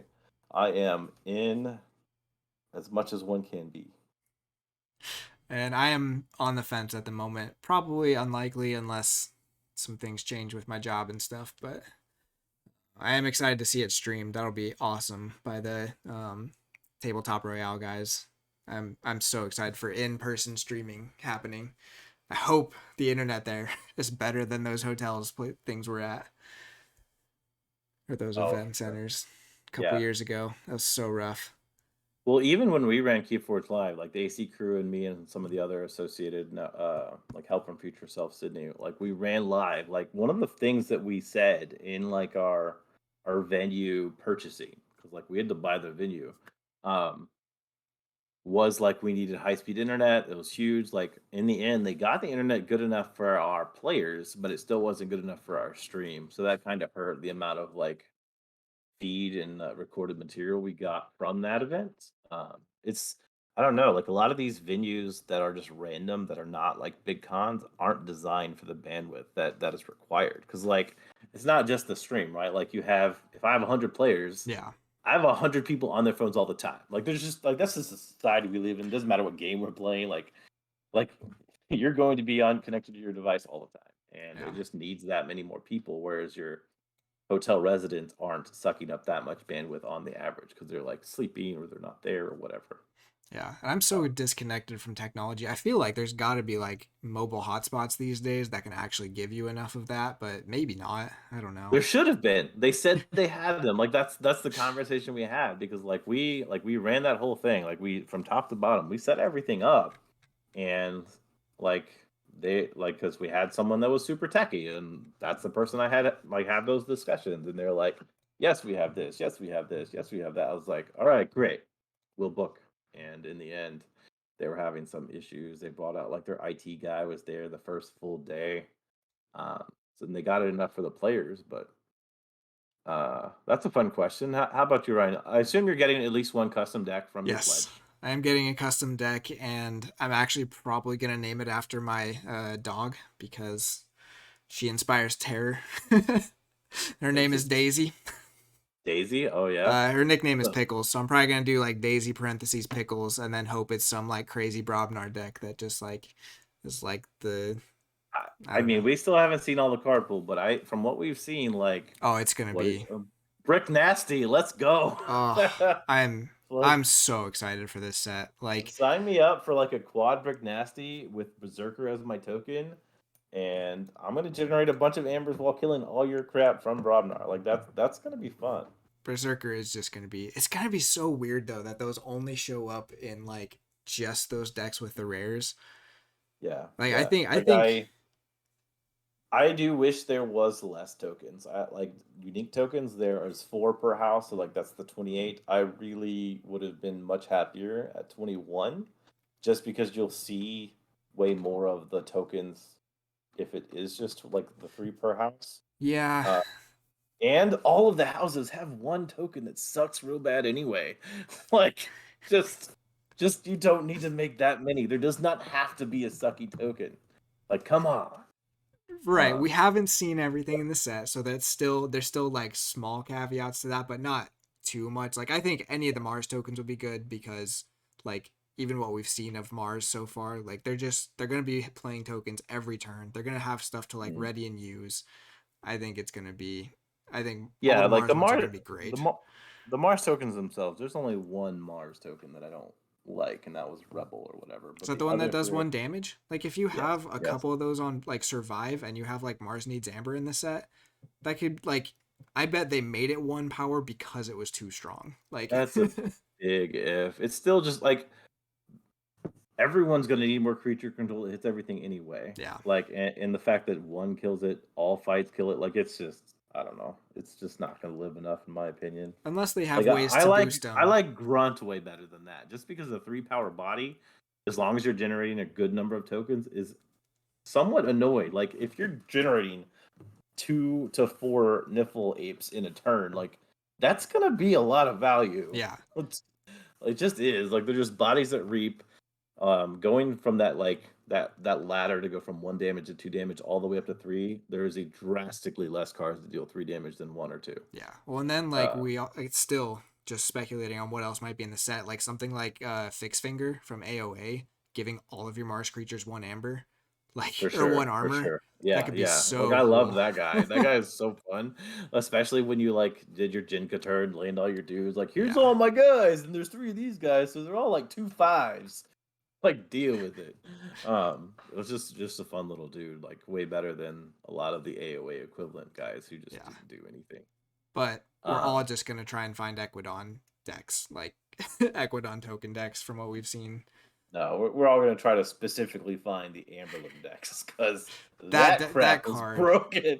I just That's my favorite token. That is how the best token. how does that Period. get through playtesting? Like No, let it go. a No, four we need to power say we all creature love it. that We're counts as excited about it amber because in your pool. we need it to be printed. Like it needs to happen. All right, we can It's keep talking about okay. that. But It's what okay. do you have custom names you're gonna pick out? We kind of sidetracked there. Yeah. So I'm gonna have Zarathustra. That's my online tag. I'm gonna have Big Z. I'm going to have something that has Team SAS in it. Not sure what. Because I'm part of the AC crew and we're all getting one, I will have a deck that says X-Ray sucks. We specifically emailed Christian Peterson to make sure that he would give us as long as the player gave us a permission. Player has given us permission. So Christian Peterson himself says that we can get X-Ray sucks decks, which is Did fantastic. didn't they say though that those names will also get put into like the They regular specifically said algorithm? that they would They not. would not. Like some Okay, I missed Yeah, that. that was online for a couple days where people were saying that, and I was like, I don't think any of y'all are right. And in the end, he said that is not specifically going to happen in an interview he gave not too long ago. And then my family in total is getting 9, 5 of them me. So I have a 5th deck that I get to name. I have not yet decided what I want that to be.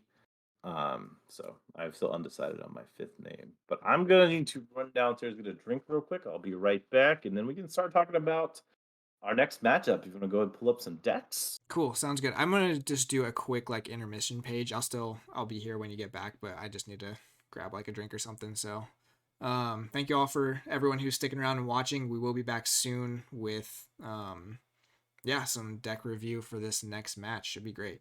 We'll see you soon.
All right, we're back. Still got a little bit here. I don't know if you want to start talking about decks or not. I bet they'll be ready to play a little bit earlier, but we'll see.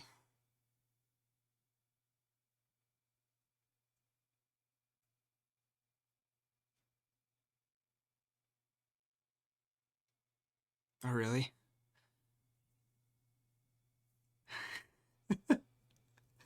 Oh, because the KFPL is the triad. Is that what they're doing? That was one of the ones I had to decide not to do because just there's no way I could keep up with all those.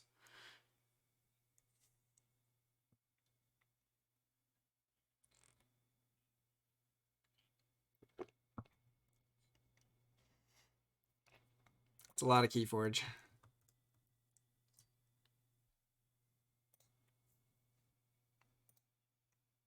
Oh, hey. Flaming Hobo's watching now. He wasn't cheating during your game, but... Right.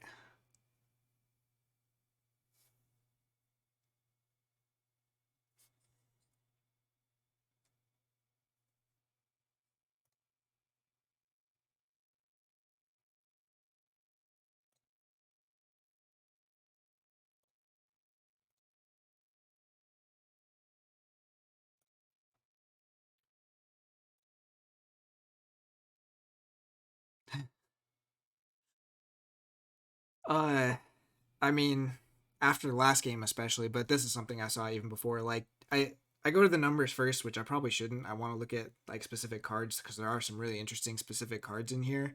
But like the amber control on both of these is below 6, and the speed is at 26. So I don't expect these to be super long games. So like in terms of who outraces, man, the 23 creature control on Yamker. So I gotta actually see whose deck is whose. Let me see here. Okay. So, oh shoot. I can't hear me. Sorry, I got you now. I think you can hear us now. Can you hear me now? I'm trying. There's a lot of stuff to juggle here, and I haven't done this too many times. But thank you We li- very we li- much for giving me the chance. We live, we learn. You got to start Cool. somewhere, and this Yeah. was a great space to do it. Casual event, very fun. Okay, so So you on said the left we have Yamker run by Gorlami. On Okay. the right we have Penelope run by Dilly. Team Reap Out versus Team Sass. So we're gonna see what goes down here, right? Like these Yeah. are two, as you were just saying, like they both basically don't have great A, and they both have a ton of speed, like yeah. like in spades speed, like and for the most part, we're not talking about like fake speed, where it's like you have to set it up again. We're talking about Kirby, Val, Wild Wormhole, Eddie. On the Yeah. other side, Double Sloppy alone is just fire. With Letho, auto encoder. with the auto encoder and the Dark Amber Vault. But you do And guess have what? like, It's not going to get discarded. Yeah. is there no? No. Nah, it's just stealth mode is the only disruption over there. So like it is very different styles of efficiency. Like you have a lot of house cheating and like just like the Wild Wormhole is playing extra cards and stuff, which also is kind of like house cheating. And then on the other side, it's very much like hand and archive crafting, which probably has a little bit of the advantage, it seems like these days, but like Mm-hmm. yeah, especially with the amount of creature control, like these Kirby's, there's no way they're staying down for more than a turn. Yeah. Philophosaurus, if it ever Well, gets to reap, I guess you have the Dav is big here. Like, if Dav lands before the Kirby's land, like a 4-power Kirby is an entirely different mutant. Oh, you're talking about different Kirby's. Oh, yeah. I'm talking about the Kirby on the other side. Right, Oh, those my bad. Kirby's, Yeah, yeah. yeah. So like we're gonna see probably some decent. Sorry, we can talk about Yamker first. Oh, no, I was just distracted. Uh, I saw Dav and my eyes like, whoa. So you should know I shy away from subject Kirby's these days. I have some bad feelings about that card. What? Wait, we've got time. Talk to us. Like, we have 20 minutes. Why do you hate Subject Kirby? It's amazing. So the what was the name of that? Reaper of Archon's Corner tournament, which was actually like such a fun tournament. Like I love that tournament. Again, I had some issues with the streaming and recording and stuff, but it was a blast. I went 4-0 the first 4 rounds and then went up against Zach Armstrong in the finals. Game 1, I have Eaton's Jar. Zach has, he had 3 subject Kirby's 2. and He was playing my deck, right? There were 2. You're right. One of them had a pip, though. I was playing 3 subject Kirby's, but I also just opened my first Eaton's Jar deck myself, so I am so not used to Eaton's Jar that I just played it for his Kirby's. And then got like halfway through the game because I didn't even see my Kirby's for like half the game. So I was already thinking like, man, I'm so far behind, but once I see those will just like really help me get ahead. Go to start playing the first one and I'm just clicking and dragging and nothing's happening and I just like almost throw the stupid computer because I was so mad that I made such a dumb mistake. I was watching that game. Yep, Yeah, I remember. and I was unfortunately not recording that game because again, I had some issues that day. Yeah, we thought you were I was so mad about that. You can see the second half of the second game where Zach does take me down and win that tournament. He had an amazing day. Like he went into the loser circle because I actually beat him in our, I think that was third round game. Oh, I thought it was earlier than that. No, I played it. Let's see. No, he was third round because I played Karen in the semifinals. Yep. So he had to win back, like, it was 3 or 4 matches before he even played me. And then he had to beat me twice because I hadn't lost yet. And he did that because, one, he picked a very good deck. Like, it was a solid deck. I kind of... I could have played better. It's not that, like, I just threw the game, but I could have played better. But he also played fantastic with that deck. And so, props to him. But needless to say, Subject Kirby kind of is... a little bit of a sore spot for me, so I shy away from that one. But with the Dark Amber Vault, and it's only 8 mutants in this deck, so not like the craziest number you'll see, but when you already have so many other forms of efficiency, like, this deck is just gonna blaze. Like, it's gonna go crazy. 2 Lay of the Land too. Like, Oh, and Morpheus plus Subject Kirby. Like, even yeah, Scout Pete has some value there, but like landing Subject Kirby under Morpheus effect is just crazy. Like, it's and those could all then be draws if you're playing mutants. right. Like, Like, there's a so the Scout Pete lot is of actually pieces. great because you get to discard anything Yep, that's not a mutant, then play your Subject Kirby, then play whatever you drew. Like, yep, and we see there's no key cheats, which we saw in the last game was a big deal. yep. To No, get no around key some of cheats those on things. either side. No No scaling amber R on control. either side. Like, Yeah, that's, again, we're in the top well, 8, and and in this 4 case, of these decks already, no yeah. artifact control. And on this case, Yamker is just purely at the benefit to this because Penelope has no artifacts. That's really weird. Like, there's none. So not having artifacts like ends up being the best part of your matchup. It's just not a problem Like, at all. like so that's crazy. Where on the other side, Penelope would have loved to have an answer for Auto Encoder and Dark Amber Vault, which are two of the most like, there are 4 artifacts in MM that warp the game in like a Yeah. very slanted win con. You've got Dav, which we see here. You got Auto Encoder, which we see here. You have Jar, and then you have Amphora. Like, those 4 cards are so threatening. That's why we talk about like artifact control being such a big deal all the time. Because you sit down, if they play any 4 of those cards super early game, you are at a serious disadvantage in some aspect of the game. Yeah. Yeah, And so he's got 2 out of the 4, and they will not be answered. yeah. So it will depend on how early he sees those, right? But For sure. I feel like Penelope has an uphill battle here.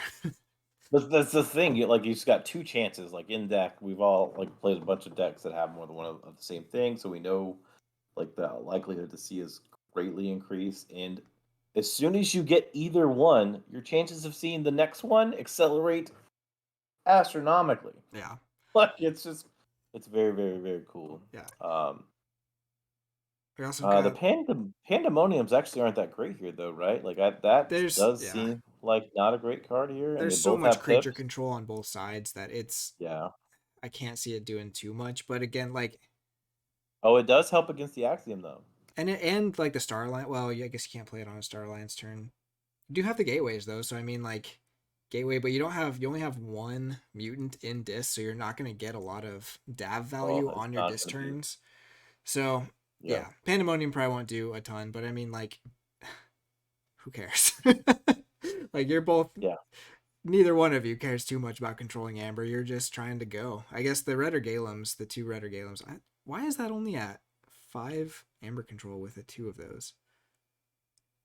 Just because of the exalting from Hissero and the Phalanx Strike? Yeah, I mean, that's negative 1.5 right there if you use them for that. It doesn't have a lot of ways. It doesn't do anything with this amber, right? Like, Yeah. anything you exalt, anything you capture, I'm just scanning through the deck, it ultimately is going to go back to your opponent for value. The only thing again like that is stopping that is pumping up the key cost and making them forward. So like, Penelope is one of those decks that like Redder needs to be not Miasma. It needs they are forging for 9 or 12. Like, that is the highest value you can get out of the Redders there. Yeah. On the other side, like, Eddie needs to not be like stopping them from keying. It needs to be you're now going to forge at a number that is higher than 6. Although there's not a lot of archiving here, right? Like, on this side, the speed is play cards faster. Right. So Well, and you're not on the other, capturing either. So, like, even just yeah, driving them up to that speed or to that amber amount, you have to play probably one of these to actually force them above and then play the next one to tax Mm. them. I think Penelope's truly best win con is just Forge Amber so damn fast. Yamker doesn't set up for the knockout. Yeah, I mean, it's got a good chance of doing that, right? We have the Val, we have the double Kirby's with plenty of actions. Actions We have that are four upgrades with double walls. Like, that's yeah. the thing. Like it's not like it's a slow deck by any means. No. You also have the which Unhello mentioned this, the Order Hissero with those Phloxosaurus. If you can get one or both of those on the same turn, yeah, you're giving some Exalted Amber to them, but you're getting so much value out of those Oh, yeah. Phloxosaurus or the Red Galem if you need to push them to like make them 12, forge for 12. Yep, for Which sure. play the Crassosaur next turn. Yeah, they're gonna get it back in one turn, but it stops a key for a turn. So we do need to mention though the the wormhole into Crass, which Unhello also mentioned. I don't see there's too many other bad. I mean, like Axiom could come down at the wrong time, but the wild wormholes really aren't too dangerous in this one. No. There's 2 cards that are bad. Yeah, Crassosaur Axiom. I mean, Tertiate can be painful, but like that one, that's such a weird card. It's just, it always feels less helpful than you want it to be. Okay to me. I don't mind it. It is slightly better than what? Implosion, right? No one complains about Implosion. Yeah, that's fair. And it is in the house that is most likely to be able to ward its own stuff anyway, so Tertiate can get a lot more value that way. Right, except in this poor deck that has the ward off Axiom. That is it. Yeah, 1 ward. That is it. Nothing else. This deck could have used an Imperium real bad, but in the end, Dilly was happy with the pick. Yeah. Had some frustrations at times, but hey, you're in the top 8. I don't think there's anything to complain about there. Right? Yeah. And Joe, is it Joe Exo7 3D? Yes. Saying Penelope is crazy fast. Like I believe that. Yamker also looks crazy fast. So it'll be interesting. Do you know you have all the like records and stuff? How did these guys do? Yeah, let's look at that. On the road We here? have Penelope. Penelope was the 30th deck drafted. Wow. The highest SAS drafted. Its win percent was 62%. So that's 8 out of 8 and 5 as far as games. Overall, it had the 12th highest win rank. So out of the top 16, he's like kind of lower tier as far as that stuff goes. And in round robin went 5 and 3. So that looks like he's coming up here from probably a second slot. I didn't go look at the top cut back there, and the other one was Yam. Yamker was, let's see, it was drafted 23rd. SAS rank was 11. Had the 8th best win rank at 64.3% with a 9 and 5 total wins. And the round robin was very similar to Penelope at 6 and 3 versus the 5 and 3. So that's where we're at. Okay, So like very, very close. And like the deck's SAS is close as far as like where their arcs are. Very equivalent decks as far as like the actual statistical metrics, the SAS metrics. Like this is probably about as even as a matchup on paper as you're possibly gonna see, like ever. Yeah. Like this is they're very much in line with where they're at.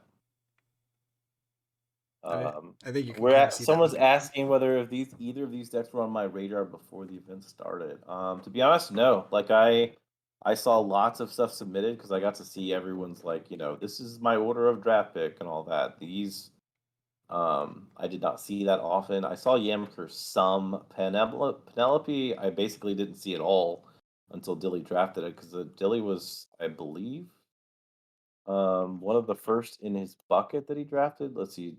Penelope was drafted 30th. So he was in the bottom of the bucket. So that's that part of that. Yeah, so he would have been drafted in the 21 to 30. But I didn't see that one come up that much. Flaming Nova was saying he's tested this. He's probably the one helping Grilami. and says that it's very evenly matched. So we're about 8 minutes out. So let's start thinking about like actually what goes down here, because I haven't thought much about this as far as who's going to win. Do I need to go first this time? You went first last time.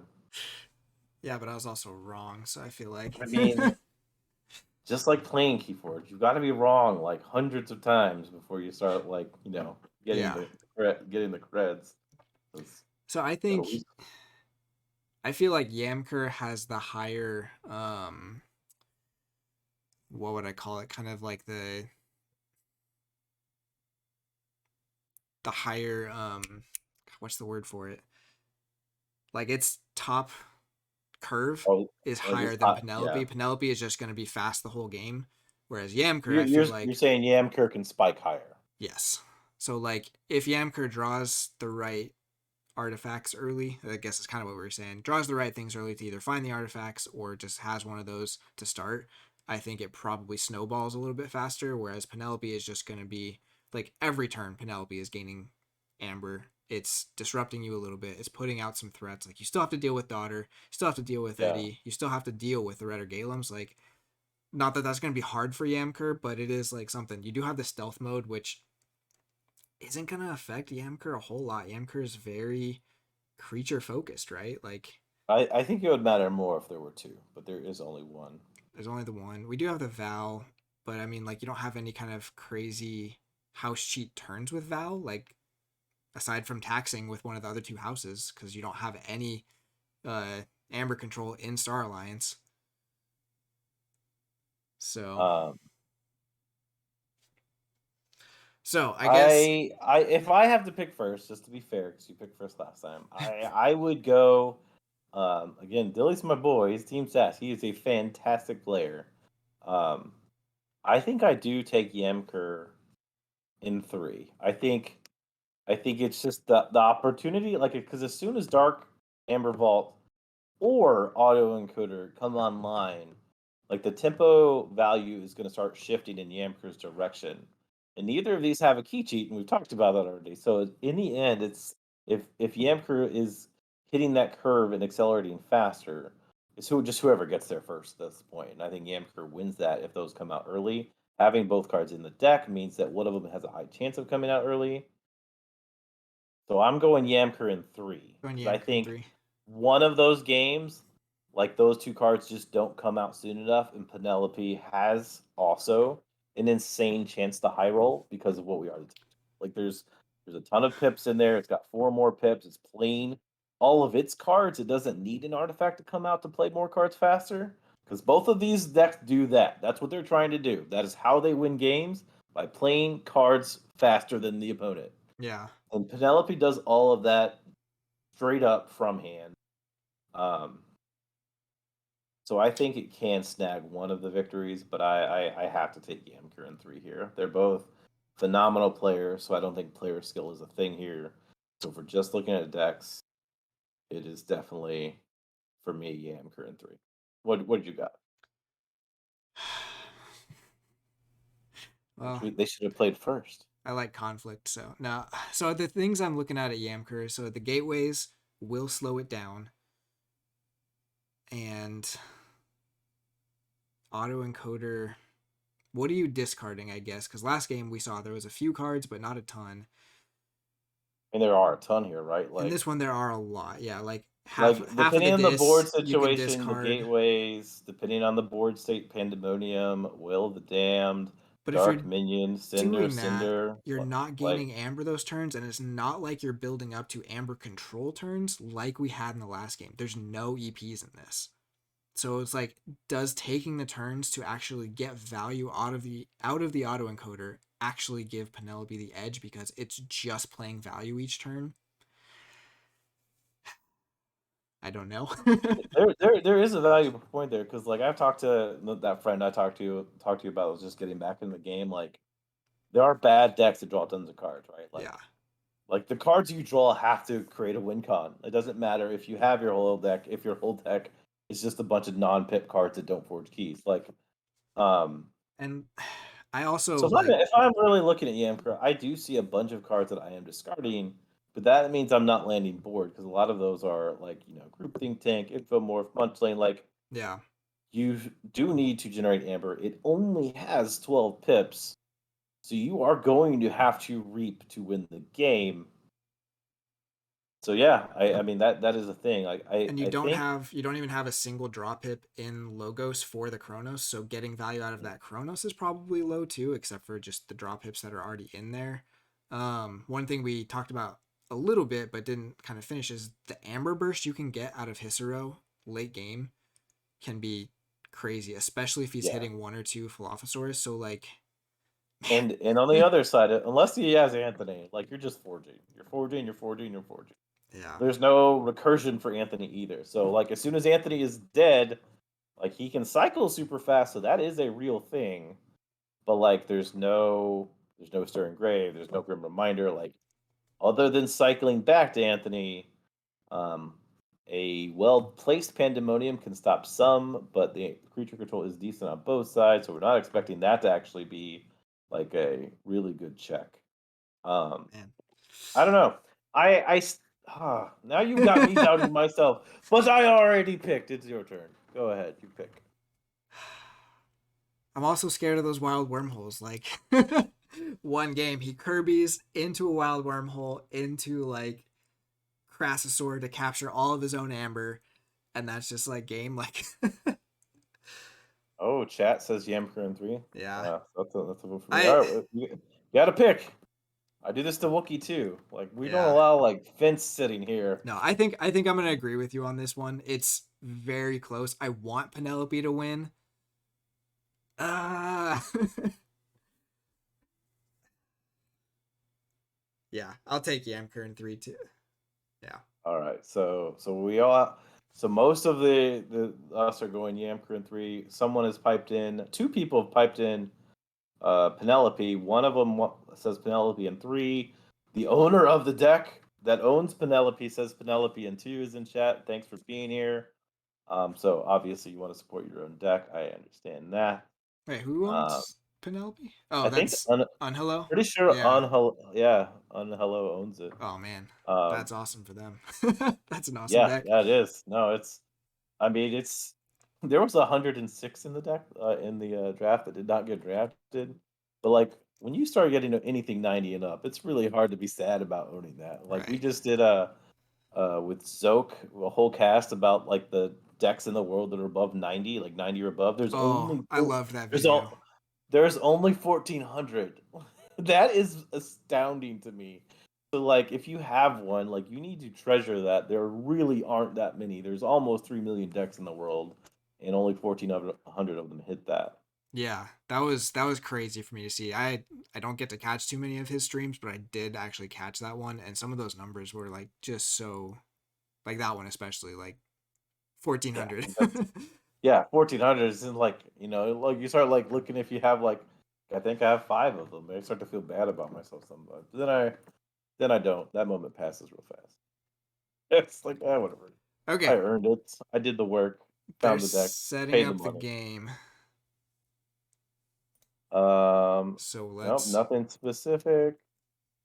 35 minutes. get this going. And so, like last game, I felt confident about my pick, and I was totally wrong. This one, I'm very unconfident about it, and I might But still you be agreed wrong. with me, so I think you're good.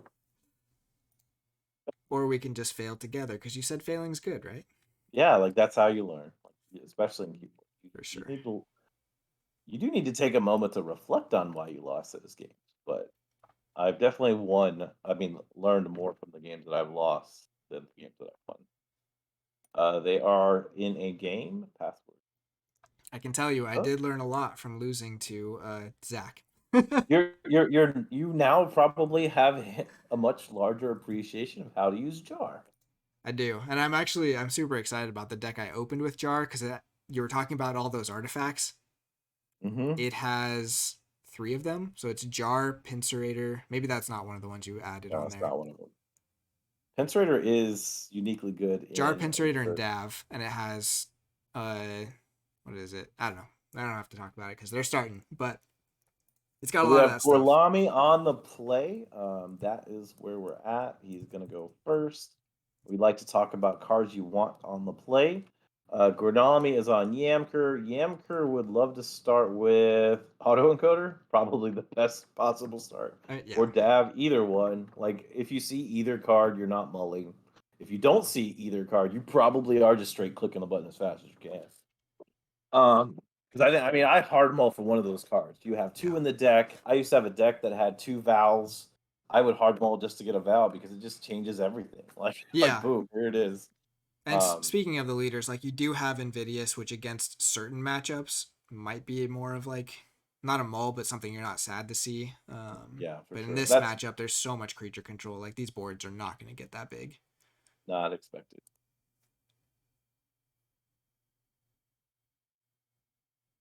All right. I don't know if they're waiting on us. Okay. Oh, there you go. Okay. So we're starting in Dis, so not one of the two. All right. And Dark Minion. Did Gorlami? I can never tell. How do you tell if they mulliganed? it's in the chat. They did not. Neither one did. Huh. Okay. So liked whatever he saw, but started with Dark Minion. So it's probably not Dav or Autoencoder. So I wonder what. Maybe a couple Lay of the Lands or something. I don't know. Like there is a scenario where he just has like 5 of one house. I'm writing like, it down. We're gonna ask him. Like, well, let's see it. If he comes into this house and plays 5 cards, that's fine. Oh, but here if you this go. isn't like Morpheus dumping with a the whole Kirby. hand, Yeah. there you go. Never mind. All right. Yeah. Deleting that note. Yeah. There's the why. Like I said, like player skill, both these are fantastic players. I'm not expecting any like slanted side on this. And this is like representing a answer this right now. Both decks can answer stuff like this, but putting pressure on fast is always great. I talked about the Cronus. That's a great way to actually get Cronus value by just cheating the Cronus in on a Star Alliance turn where you do have the drop hips. So, yeah. Funny thing enough, he didn't actually get both Kirby hits. Right. but still, like that's why you lead with Minion. Like this is because now he has a high chance he just drew into one of the 2 cards, which is practically a mulligan anyway. Yeah. Is Morpheus? Morpheus is not a mutant. That's kind of sad. That would have been a pretty cool legacy to get if that was also a mutant with a Dark Amber Vault. Now there's Val though. Not a bad. Back there talking about their 90 decks. Right. I have not opened anything close to a 90.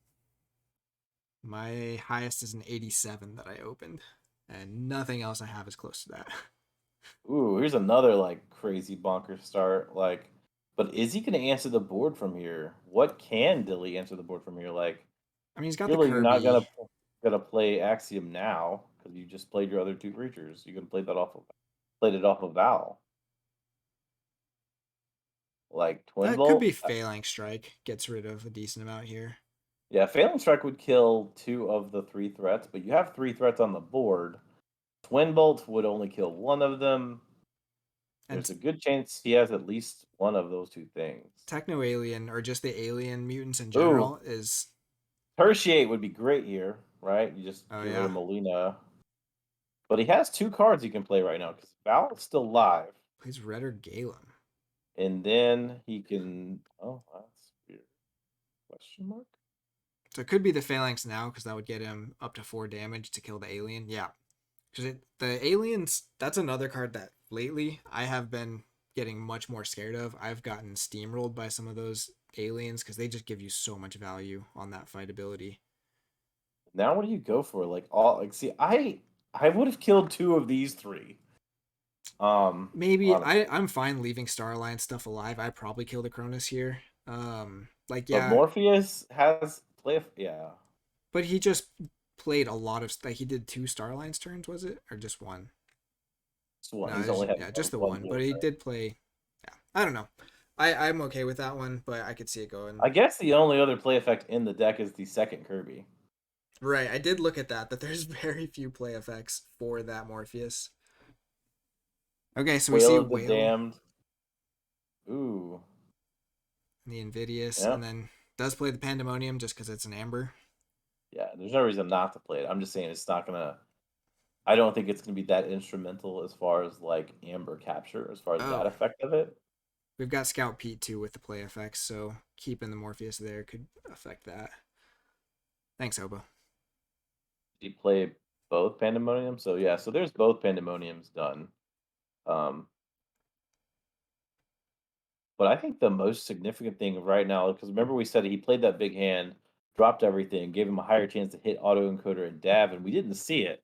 So Even now with we are about to get into like he's gonna be on turn 4 without his like big thing online yet. But that said, Dilly hasn't really amber pumped yet either. So right, we haven't seen the speed from Penelope yet either. Going back into Star. Okay. Are we seeing the second Kirby come out? I see a walls with no upgrades yet, so that's a little sad. Yep. Also, what robot like never happened. And there's not too many. It's all the upgrades. The upgrade creatures are all robots, right? And then Yeah.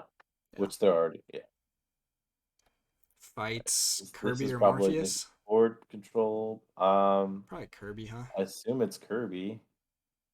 Morpheus.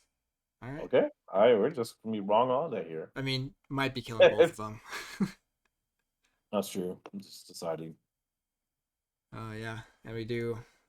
Flaming Hobo also mentioned that 4 of the mutants are already in play or in the discard, so Dav has already kind of lost some of its steam.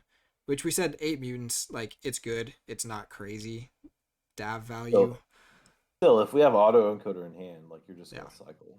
Like that's the thing. Medic coming back out. That's gonna slam down on Kirby, I'm sure. Oh yeah. Well, yeah, because on the Galem, interesting. Interesting. I mean, that's kind of risky with the Invidious. Like you could give the medic, unless you're gonna do no more Phalanx Strike. Huh. Okay. Well, Those there's the logos, though. logos. There's So the encoder. Discards opposition research? Really? What? Oh, mode. Stealth Why? mode. Was that a miss? Like, I mean, I know he just archived 3 cards, but do you think he missed stealth mode? I don't know, but I will write that one down. Yeah, we need to ask that because I think that's a great turn. Like, that's a fantastic turn if stealth mode is not online. Because Yeah. sloppy lab work is just gold under autoencoder, and there's both of them. Both of them just got spent. Like, that's a big part of his F. And we just talked about how he needs to get back to the mutants for when Dab does come. And opposition, like, and then this is just replay Kirby stuff. Yeah. Yeah, this is what Dilly wants to see, especially that there hasn't been any of the creature control coming down, like no gateway like this that is turn or probably anything. and this is like don't even give a crap about Invidious level reap out because yeah. we know both of these aren't stopping your amber. Like it's just take it. Man, that was Push. what else must have been in his hand that discarding those 3 was the best option there, or did he just miss it? He only had those were 4 of his 6, right? So he could have been 4-1-1. Was just 3? Oh yeah, because the autoencoder and the discard. Yeah, I guess. But man, I guess you have to get the autoencoder down. So regardless, you either hold those or it just hurts so discard them. bad. Yeah. I don't know. Probably see the red alert here, or 2 red alerts. It is K Forge. Sometimes there just isn't a right answer. Do we see Anthony? Have we seen it? Yeah, we haven't seen it yet, right? Like this is the only stop. Red alert will stop. So there's the bleeding. That stops the bleeding. With a damage pip on it? That's pretty handy. Gets rid of a ward too, so kills that red or Galem. Just too bad because he could have stolen it with the Invidious. But it would be exhausted. There's a Kirby, keeps the Invidious in the center, covers it up. And then plays... one of those weird cards. Do you think you play the Cinder there? Like, is Taunt the way you're going to protect Invidious, or is it better off with a discard to autoencoder?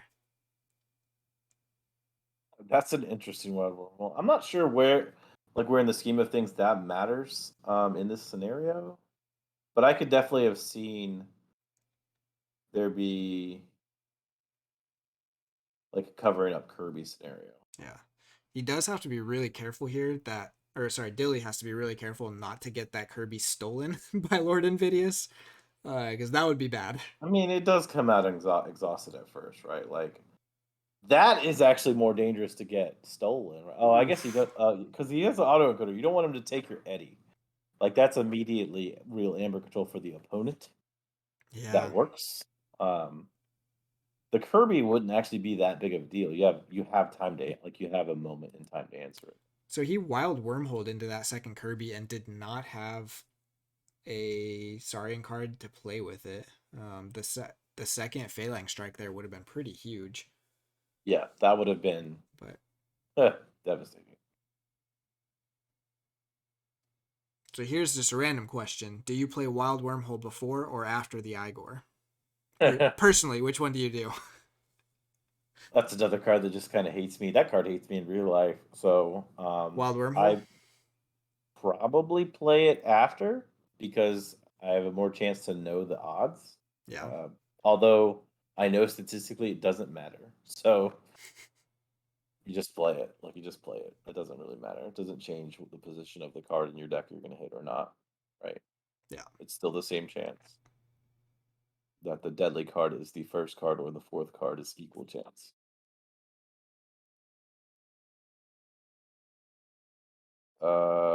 Letho just discarded Dav. I wanted to talk about this, and we didn't get a chance to. One of my friends has a deck with Letho, and it has Jar and Transporter Platform. The same buddy. Mm-hmm. Like, he constantly hits either and sometimes both of those cards, and it frustrates him so much. That is that's a problem, but I also do think Gorlami is threatening with a huge turn next turn with the serum. There's no artifact control, so it's either answer these dang mutants or they're gonna go off. Because yeah, I guess it's even if it's only two, that means you're going into disc. You're getting your Kirby. Oh, it's lose a. Didn't even know Ambassador Lou was a mutant. That's 3 mutants. Like that's a 5 action creature turn if the board isn't answered right now. So if this is Axiom. Because Axiom's still alive, right? yeah. As far as we've seen, but the other thing is, both of the gateways were in that Letho too, which might not be a huge deal, but if he gets Star Alliance Voltron going, that could become a problem. This Amber too. Yeah, if he's doing If Axiom, that's not. If he has Axiom, you leave it there. Oh, he does not have it. Could be Phalanx Strike again, but Tertiate? Okay. That'll do it. That'll kill 2, and 2 is enough to change the dynamic and nerf the serum. And check for second key now, which there's just so much of that amber pressure. I'm regretting my choice. I do like to. You pressured me. I okay, he had both. And the Axiom, huh? Fine. Just do all the things. Oh, does he have Philo in the thing? Order? No. He's out of cards. But you gotta think he's got it soon, so that Philophosaurus has to go.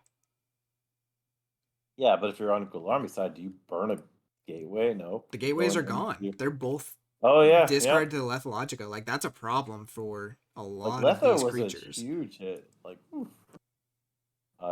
So this is just gonna be a pure tempo turn. There's nothing else that's coming out of this. He might land a double lay of the land, so if there's a he might land the Anthony.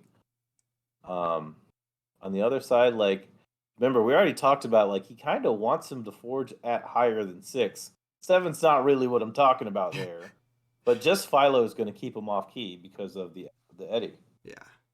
And if he has the other Philo in order, you're gonna pump up huge. Right and if he doesn't, he's confined it with the first one because he's only got 6 cards left, so the odds of finding both of those here pretty good. Sure. So this could be a brutal turn. I don't think he has a great way of killing the Anthony though. Doesn't matter. Just keep forging. That's what I tell people all the time. Anthony's gonna give his amber back to you. Just keep forging amber. Anthony's just like your deposit inventory. Like, it's just going to get it back. It was a loan. I bet he's regretting his placement a little bit about as far as where his dinos are if he does have an order in his hand, though. Yeah, I mean, do you fight with the pterodactyl or do you just reap with Eddie? I mean, if you have Orator, you definitely need to hit your Philo again. Right. That's got it. Oh, there. Oh, he didn't Oh, he have it, didn't though. get it. Wow. Like, we didn't miss it somehow, right? Like, there's no order. Nope. Yeah, it's just in the bottom 3. Yeah, the Phalanx could have killed the Anthony too there, but so I wonder, man, he must have really missed on that Phlox'em hit. So we still have. Yeah, the discarded card was Guardian, something in the archive that we didn't see. What else have we not seen yet? Just more Starline stuff, a bunch of the upgrades. Yeah. Which with like another walls could do a lot. Yeah. Like that's a lot of amber. I don't know what this turn looks like. If you drew any Star Alliance, do you just go into Star Alliance and answer the board? I mean, you've got to answer those Phlox'em, right? Like at all costs. Can Logos answer the board? I don't think so. He's got double dynamic as a possibility. He's going Logos. Yeah, like that's so his only thing in Logos is double diametric. That is the only thing here. There's one Nothing that kills on the Eddie too, so okay. that lets you So forge. do you have the second one? Oh. He does. Success. I mean, it's something. You're still looking at one with the pterodactyl, so that Phlox'em can go twice. I guess not because you only have 3 cards. It only Bummer. The value is kind of low there. I think he goes off house from Saurian here and plays into whatever his 7 cards is if you count the archive. Like he had to be archiving to build for some kind of big turn, right? Yeah. I think he takes that big turn now. Yeah, because unfortunately we know. Well, it could be Crassasaur because Gorlami's at 9 amber right now. Yeah, I bet you it's Crassasaur. Does Crassasaur? It takes. Really do much. It stops him for a take turn. Him off chat. Lets you use all of your Saurian you already have. You can use Pterodactyl to. I mean, he has to have it available to him. So if he wants to play it, he's got it. Yeah.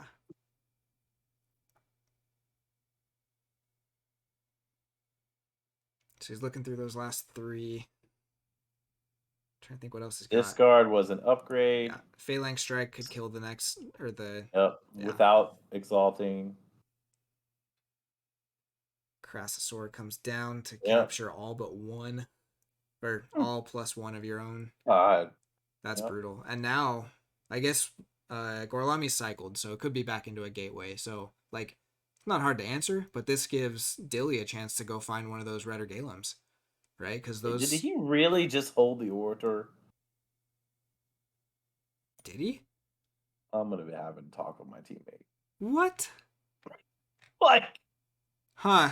I don't know about that. At the potential to get more value out of Philo, which is that also means he didn't draw through. So now there's no chance of the Redder Galem. Huh. Alright, I'm writing that one down too. Yes. Write it down twice. Why no order? Like that's 2 more amber in your bank. You'd be at 4 right now. Because this is just a tempo turn. Like we talked about this. Like he's building a big turn at some point. This is just going to be that turn right now. And that wasn't even that much. What the hell? Well, I bet you one of the cards he archived was the Crassasaur, so he probably pulled a mixed archive from that. Because he wasn't planning on playing it the turn that he used Phlox'em that first time. Yeah, because and his opponent's already in check right now. But yeah, the order not coming down is... Alright, so this Lay of the Land is looking for subject Kirby's, because now Dav is online. Looking for a big tempo pump. Oh, and that. Right. Let's see. Unhello saying we might have missed something with the 3 cards left in deck, but I think we saw that. I mean, he had to have Yeah, he had to have it because there was nothing. It wasn't in the discard. We saw the whole discard. So it is in his hand still right now, which can't help him really. at least a catch-up turn for Gorlami now. He's got the first key and on check at 8 for the second, so like it's not as far as it could be, but the stealth mode there is pretty rough. Going into check, we know Anthony is already in the discard, along with one of the Pandemoniums. Yeah. And now he's putting damage on dudes. Yeah, Morpheus is damaged, so I can't capture now. So well, Pandemonium, you can't play it anyway. It's stealth. All right, so I don't know of an out here. Am I missing something? Like, you would need captures on dudes? Yeah. Waking Nightmare. Oh, That's no, you can't play that because it's an action. Yeah. Yeah. Yeah, stealth mode for the win. Well, there you go. All right. I mean, Billy's my boy, so the symbols match up. So I'll root for him as a person, but I definitely thought the deck wasn't there. So good job on Hello. You are halfway to your prediction. But I didn't predict. Oh, no, somebody else. Yeah. No, on Hello, his deck. Yeah. He said his deck in 2. And he Dilly's super polite all the time. He said he got lucky on the setup. And Gorlami's calling second. We are hoping rematch works. It was a link game, so we'll see. Sometimes those. Awesome. We got it. Good. Yeah, like there was like a whole month where it wasn't working. I did some casting during then, and it was like just an abysmal nightmare. Eventually they fixed it. So I'm glad that is a thing. Gorlami is choosing to go second. So that's putting Penelope on play. So and here we have another one of those situations. There's Kirby, Jericho. Daughter. Like, that's 4 good cards. If I don't see one of those 4 cards, or like a hand that is just crazy for my second turn, I'm mulling for one of those 4 cards. So let's see that. Do you call second if you're playing Gorlami's deck? Because you get to see more cards in the mulligan if you're going first, and if you're looking for I Dav honestly probably would have stayed on play, because like I would have hard mulled for those 2 cards, which we didn't see him do that, but I still think he made the right choice, because by playing out his entire second hand, that's basically a mulligan anyway. But I think there was a lot of value being on the play with a deck like Gorlami's.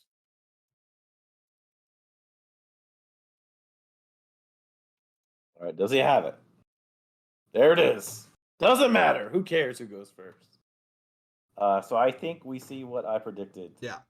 In the pregame, and this is this immediately became a much harder matchup for Dilly, because he can't do anything about the autoencoder. And now it did, but I think that it still comes down to how much do you lean into the autoencoder, because you played the Munchling. Like, do you play the Munchling or do you discard it? I guess because you don't have Dav out yet.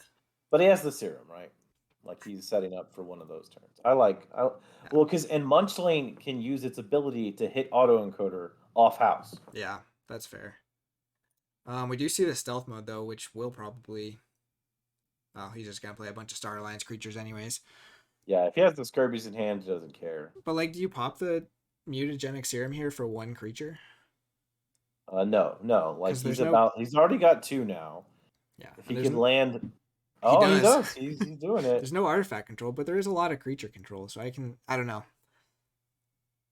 Discards a diametric There's charge. what I said. Like, there's the trigger off the autoencoder. Like, I like that.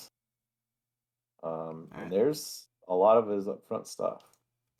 And fairly safe against Axiom with at least a couple of those. I mean, after 2 turns, it's just a body there. Well, 2 more turns. So we see Star Alliance, so with those Kirby's could mean anything, but that's. Oh, he wild wormholed into the stealth mode, so. Yeah. Yeah, he definitely probably do not want to stealth mode that. That is not where you want to stealth mode when you only have 1. You want to stealth mode while you're going to check. And preferably after you see Anthony. Because, like, check, stealth mode, no Anthony available is a key. There's another walls for no value. Not that he necessarily needed it in the first game, but in this game you kind of need to start. What this Kirby is hitting right now is going to be pretty significant. If this is Failing Strike or at the very least Twin Bolt, that would be huge. If it's not, This is a really good Gorlami turn coming It up. is a failing Okay. strike. There's one of the two. So what do you hit here? I mean, Kirby and You got Munchling. 3. I'm definitely taking out Kirby. What's on the Techno Alien? Because it doesn't have skirmish, so that actually is probably. Oh, just kills the Techno Alien. Don't really get that. Oh, because he played the cloaking dongle, so he didn't want to keep it alive. Because it can fight into the cloaking dongle for effect. I still kill the Kirby in the Munchling though. I think I could. I kill the Kirby. Yeah. I think Kirby's got to go. So. Yeah. Then you end up with this junk. Like, Oh yeah. yeah, sure. Play your Lord of Nvidia during your Star Alliance turn where you're gonna at least reap 3. Lay of the Land's so good. Very good. 2 Lay card. of the Land is pretty gross.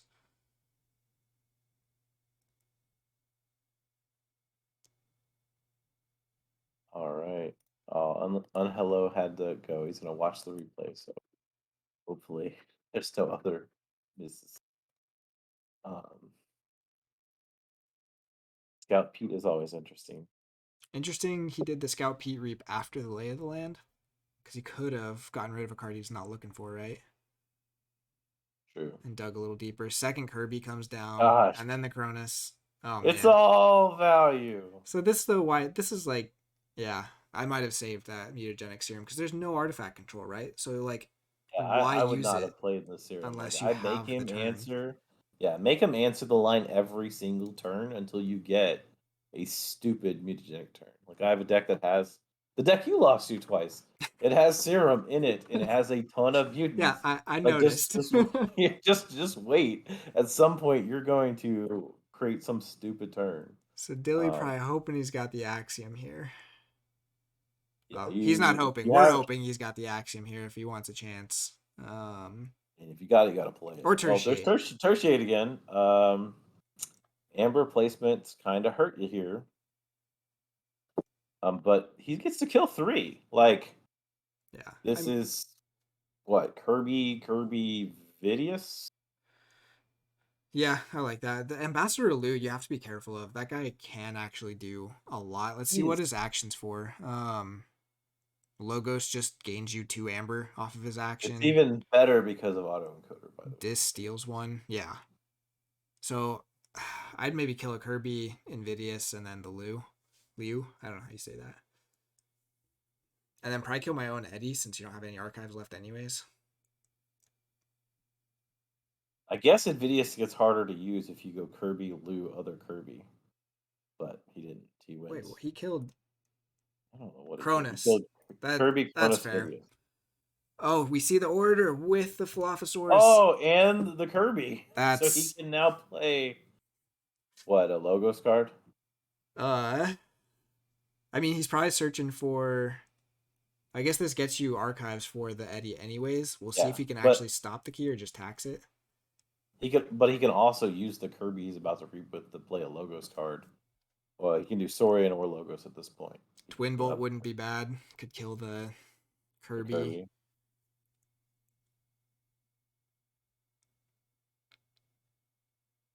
So pretty nice play there, but we do get some taxing. So he is going to stop the key. Huh.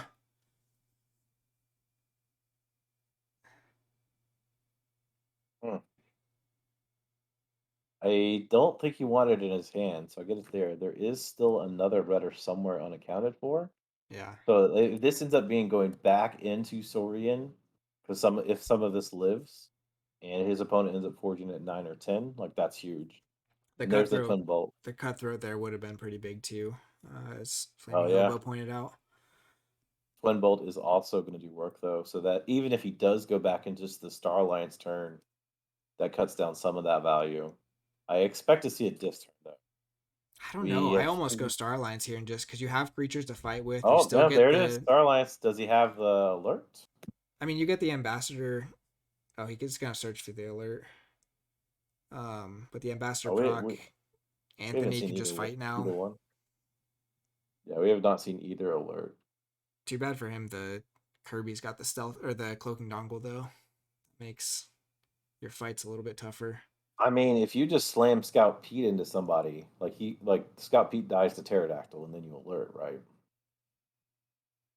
Like, Yeah, that's assuming he fair. only has, That's true. yeah, assuming he only has one of them I thought, yeah. For some reason, I in thought we hand. had seen one already, but we have not. No, there's nothing in the discard pile, so there's a good chance he has both of them. Or he's really unlucky. If he doesn't want to give up Amber, he could slam Blue in. Okay, so there's the fight. Yeah, into the Yeah, pterodactyl. there's the alert. Alert! Alert! It still doesn't kill the Phlox'em though. No. But I mean that was huge. Yeah. He just slammed. Yeah, there you go. And then he can use his auto encoder pumped up Blue to do something.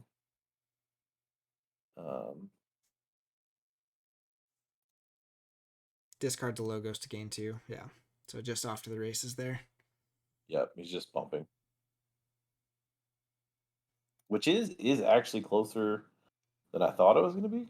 Oh, we might see the cutthroat here though. Yeah. Yeah, we do.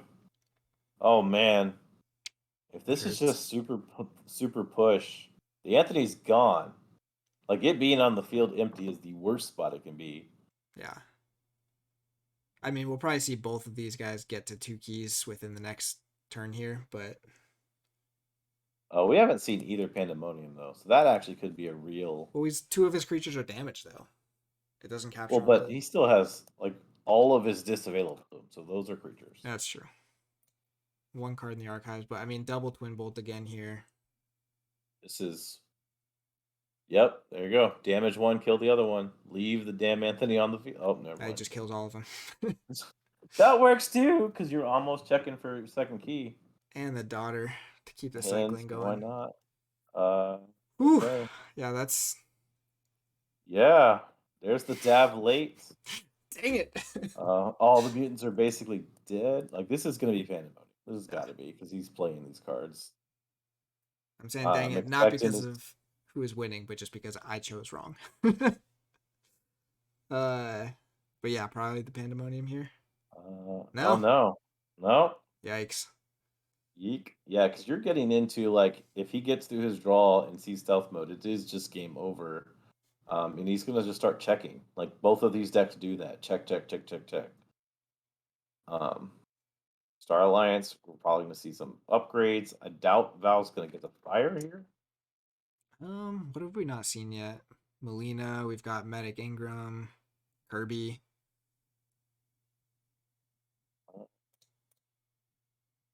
I guess there's a chance. Oh no, Melina's gone. We do have another Walls and Melina still in deck though that we haven't seen. So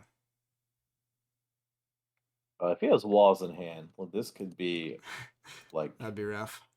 Check for game, because that would be putting him at 7 after the Val hit too. Yeah, seems like you might have played. Well, and possibly 8. We've got a Jericho. It has not resolved either. I don't know. It's not looking good for Gorlami, that's for sure. There it is. Light of the Archons is probably getting slammed on Val. Maybe Kirby just to, I don't know. I would go Val. Yeah. Well, you probably also have the second cloaking dongle at this point too, right? Maybe. There's 4 cards left. 5 still in hand though. Yeah, there's the Redder. Not even gonna get the key here. Yeah. Which now means you're pushing up past 6, which turns on the Crassosaur just like last game. Mm-hmm. Huh. Failing Strike is going to answer the Pandemonium potential. Yep, that's what he's addressing. Yeah, even exalting and just putting damage on Cinder here is something I probably do. Maybe? Yes, no? No? There's the cloaking dongle. And the Light of the Archons. Yeah, I probably exalt there, but I mean it's. I exalt there to damage just because I know the Pandemoniums exist. There are 2 of them, and they're not accounted for. So we know there's a good chance you can actually take them to 6 just Cinder. Or I don't know if it's a good chance. There is a chance. I mean, there's no archives. This is what I was saying before, though. Like the autoencoder, it's done 'Cause a he had little to bit, play but it it's because he was playing everything because he had to respond to the board because Penelope just would not let up the whole game. yeah. Oh, All Waking right, Waking Nightmare Nightmare will push him to 7. with a Pandemonium does it, and Dilly just Well, damaged no. all of his creatures. One Pandemonium doesn't do it. No, Oof. that's it. That's over. Wow. We were wrong. So wrong. Like, as wrong as we could be. But not quite. We didn't say 2-0 to Yamker, but So, wow. So yeah, the winning predictor was Unhello.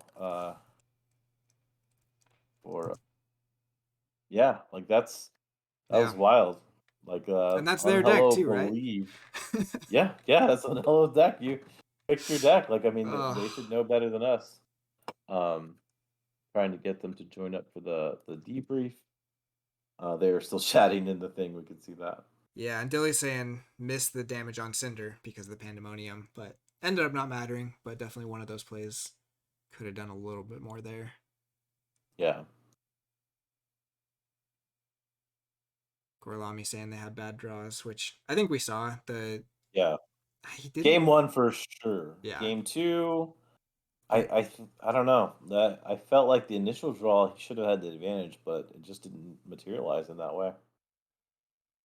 Yeah, and open with the Philosopher's and Orator. Game 2. So. Yeah. Jeez. Yeah. Well, I mean, I'm glad to be proven wrong. That was pretty crazy to watch. So Dilly is going to move on with Penelope to face Symphony. Good luck. Like that's all I got. It is super cool that a 30th ranked pick is making it to the top 4. I can't say about its future success. But hey, I didn't pick it this time either, so who knows? Who knows? Yeah, but I mean, we see a lot of the same tools that Narastar was looking at too, like with the stealth modes and stuff, and it's just how do you forge past Symphony at a time that he's not looking for it and gets that forge compiler value. So it'll be interesting, but we will see. Let's see. I think they were so wrapped up in the actually TCO chat. They didn't see my message. They're coming. Like I flipped back, like, oh, they're still talking in here. Please. I got my questions ready. Let's see if they're doing join us. Oh, there's one. Hey, Dilly. If you're talking, I can't hear you yet.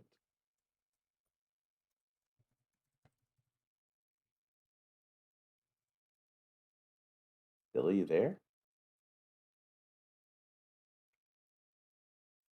Working on it. Trying to get a mic. I see the message.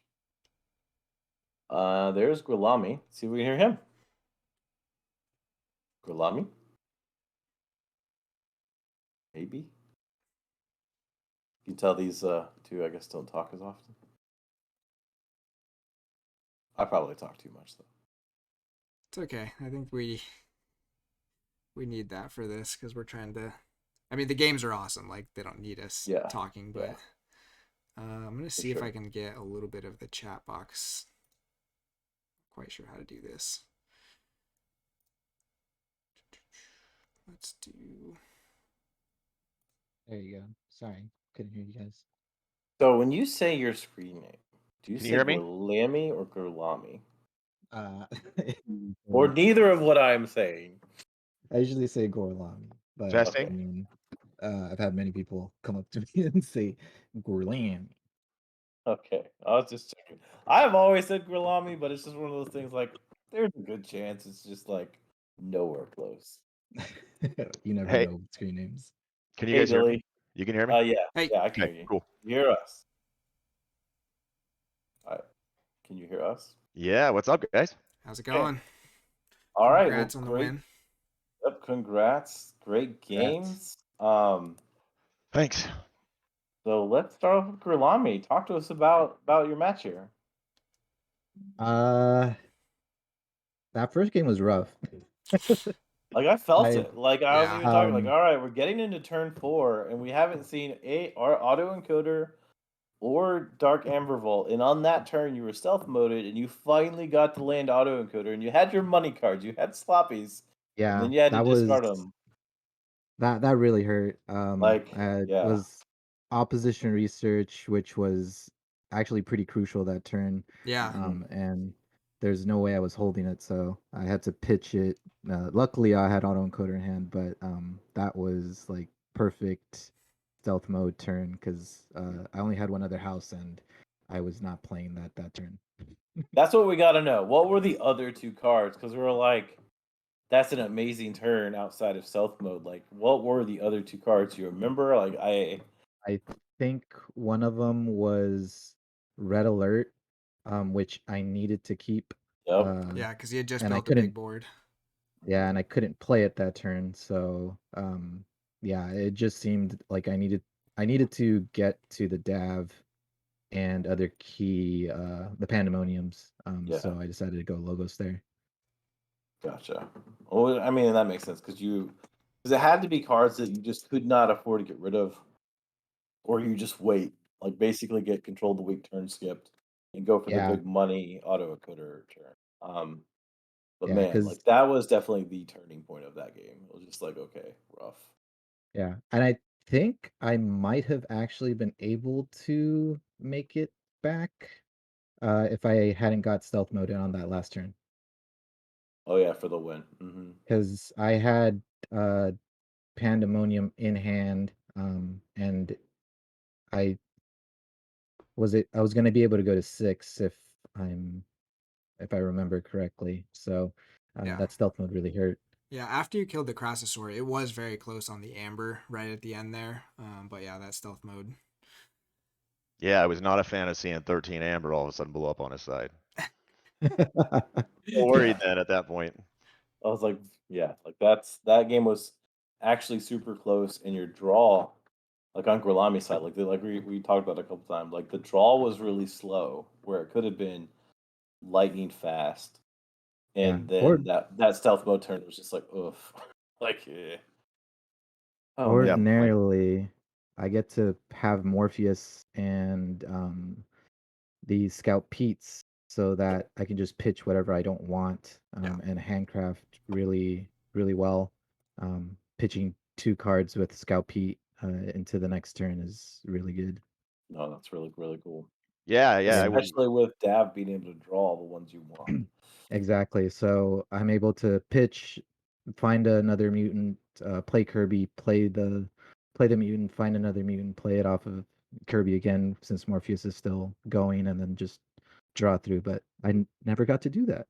Well, then the lay of the land too, like that whole setup is crazy if it actually all goes off, because you could probably cycle through a good chunk of your deck, find all the stuff you want, play it with Kirby.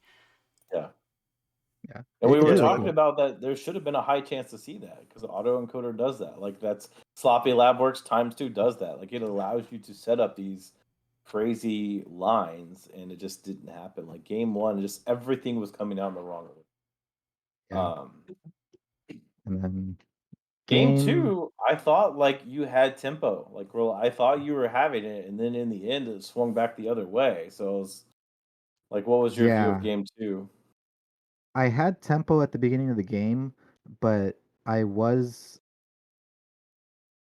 literally hoping that he didn't draw tertiate until maybe a turn or 2 after I had the board down, when I had that big board, because that was really the only card besides Axiom, but that also affects him for the most part since he hadn't had the Orator down. Yep. But yeah, it when I tested it, I think I tested 4 games. It was back and forth 2-2, and for the most part, it was if I could blood the board, and I hadn't seen those 2 cards, then my board was going away real fast. Yeah, because the Kirby's just cycled through really, really well, and the Twin Bolts actually did a lot of work if I don't have Dab out. Yeah, for sure. Yeah. They helped a lot. They did. Yeah, we didn't really get Well, to see and- hardly any of that value either of those games, right? Because the Dav Dav wasn't much of a factor that either game. Well, because in one game the Dav was Lethologic out Yeah. due like just from Letho. It hit Yep. Gateway and and Dav like all in one stump. Like that's just rough. And Yeah. you could have used both of them. I think one of the games I did test that I Dav wasn't a huge factor, but it really all depended on things and how how things came out in what order. Yeah. Yeah, that's the way I look at the matchup, right? Like they're both so low A decks, right, with such high speed that I just imagine the consistency between which each one wins would be similar to like a 2-2 split or a Yeah. 50-50 toss up, Yeah. because like game one, right, like I drew 2-2-2 to start, but right with Jericho and Kirby in hand, like you're able to do a lot and be able to cycle through so quickly still, that the 2-2-2 doesn't matter as much. Mm.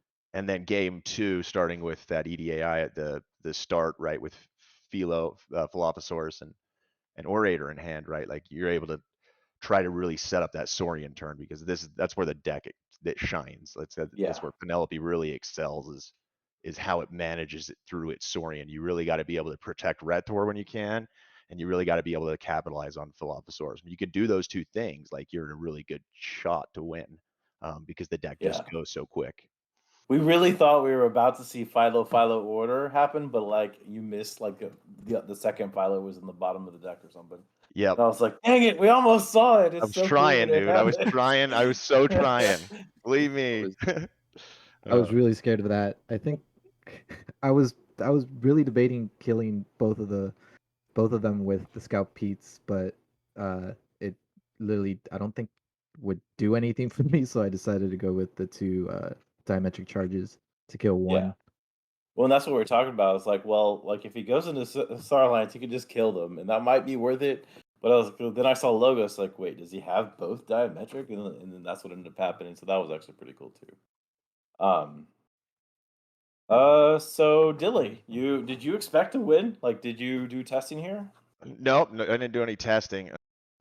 I pretty much don't ever expect to win, honestly. Like with this deck, right? Like I drafted it without playing it, right? And then, I'd probably put it like fourth or fifth down my list because I was number 30, and so I had to go through 10 decks and started to just kind of like pick and choose quicker as I got further down the list, Yeah. right? But anyway, so I got Penelope, and then at that point, right, I started doing a little bit of testing, and I just didn't do well. Like, I mean, I probably was 50-50 just in just random competitive, and so. Yeah, I remember you had mentioned it in our team chat at one point. I was like, "Yeah, I got a deck. I'll see what happens. I'm not that excited about it or whatever." I was like, and here you are. You Yeah, just made exactly. top 4.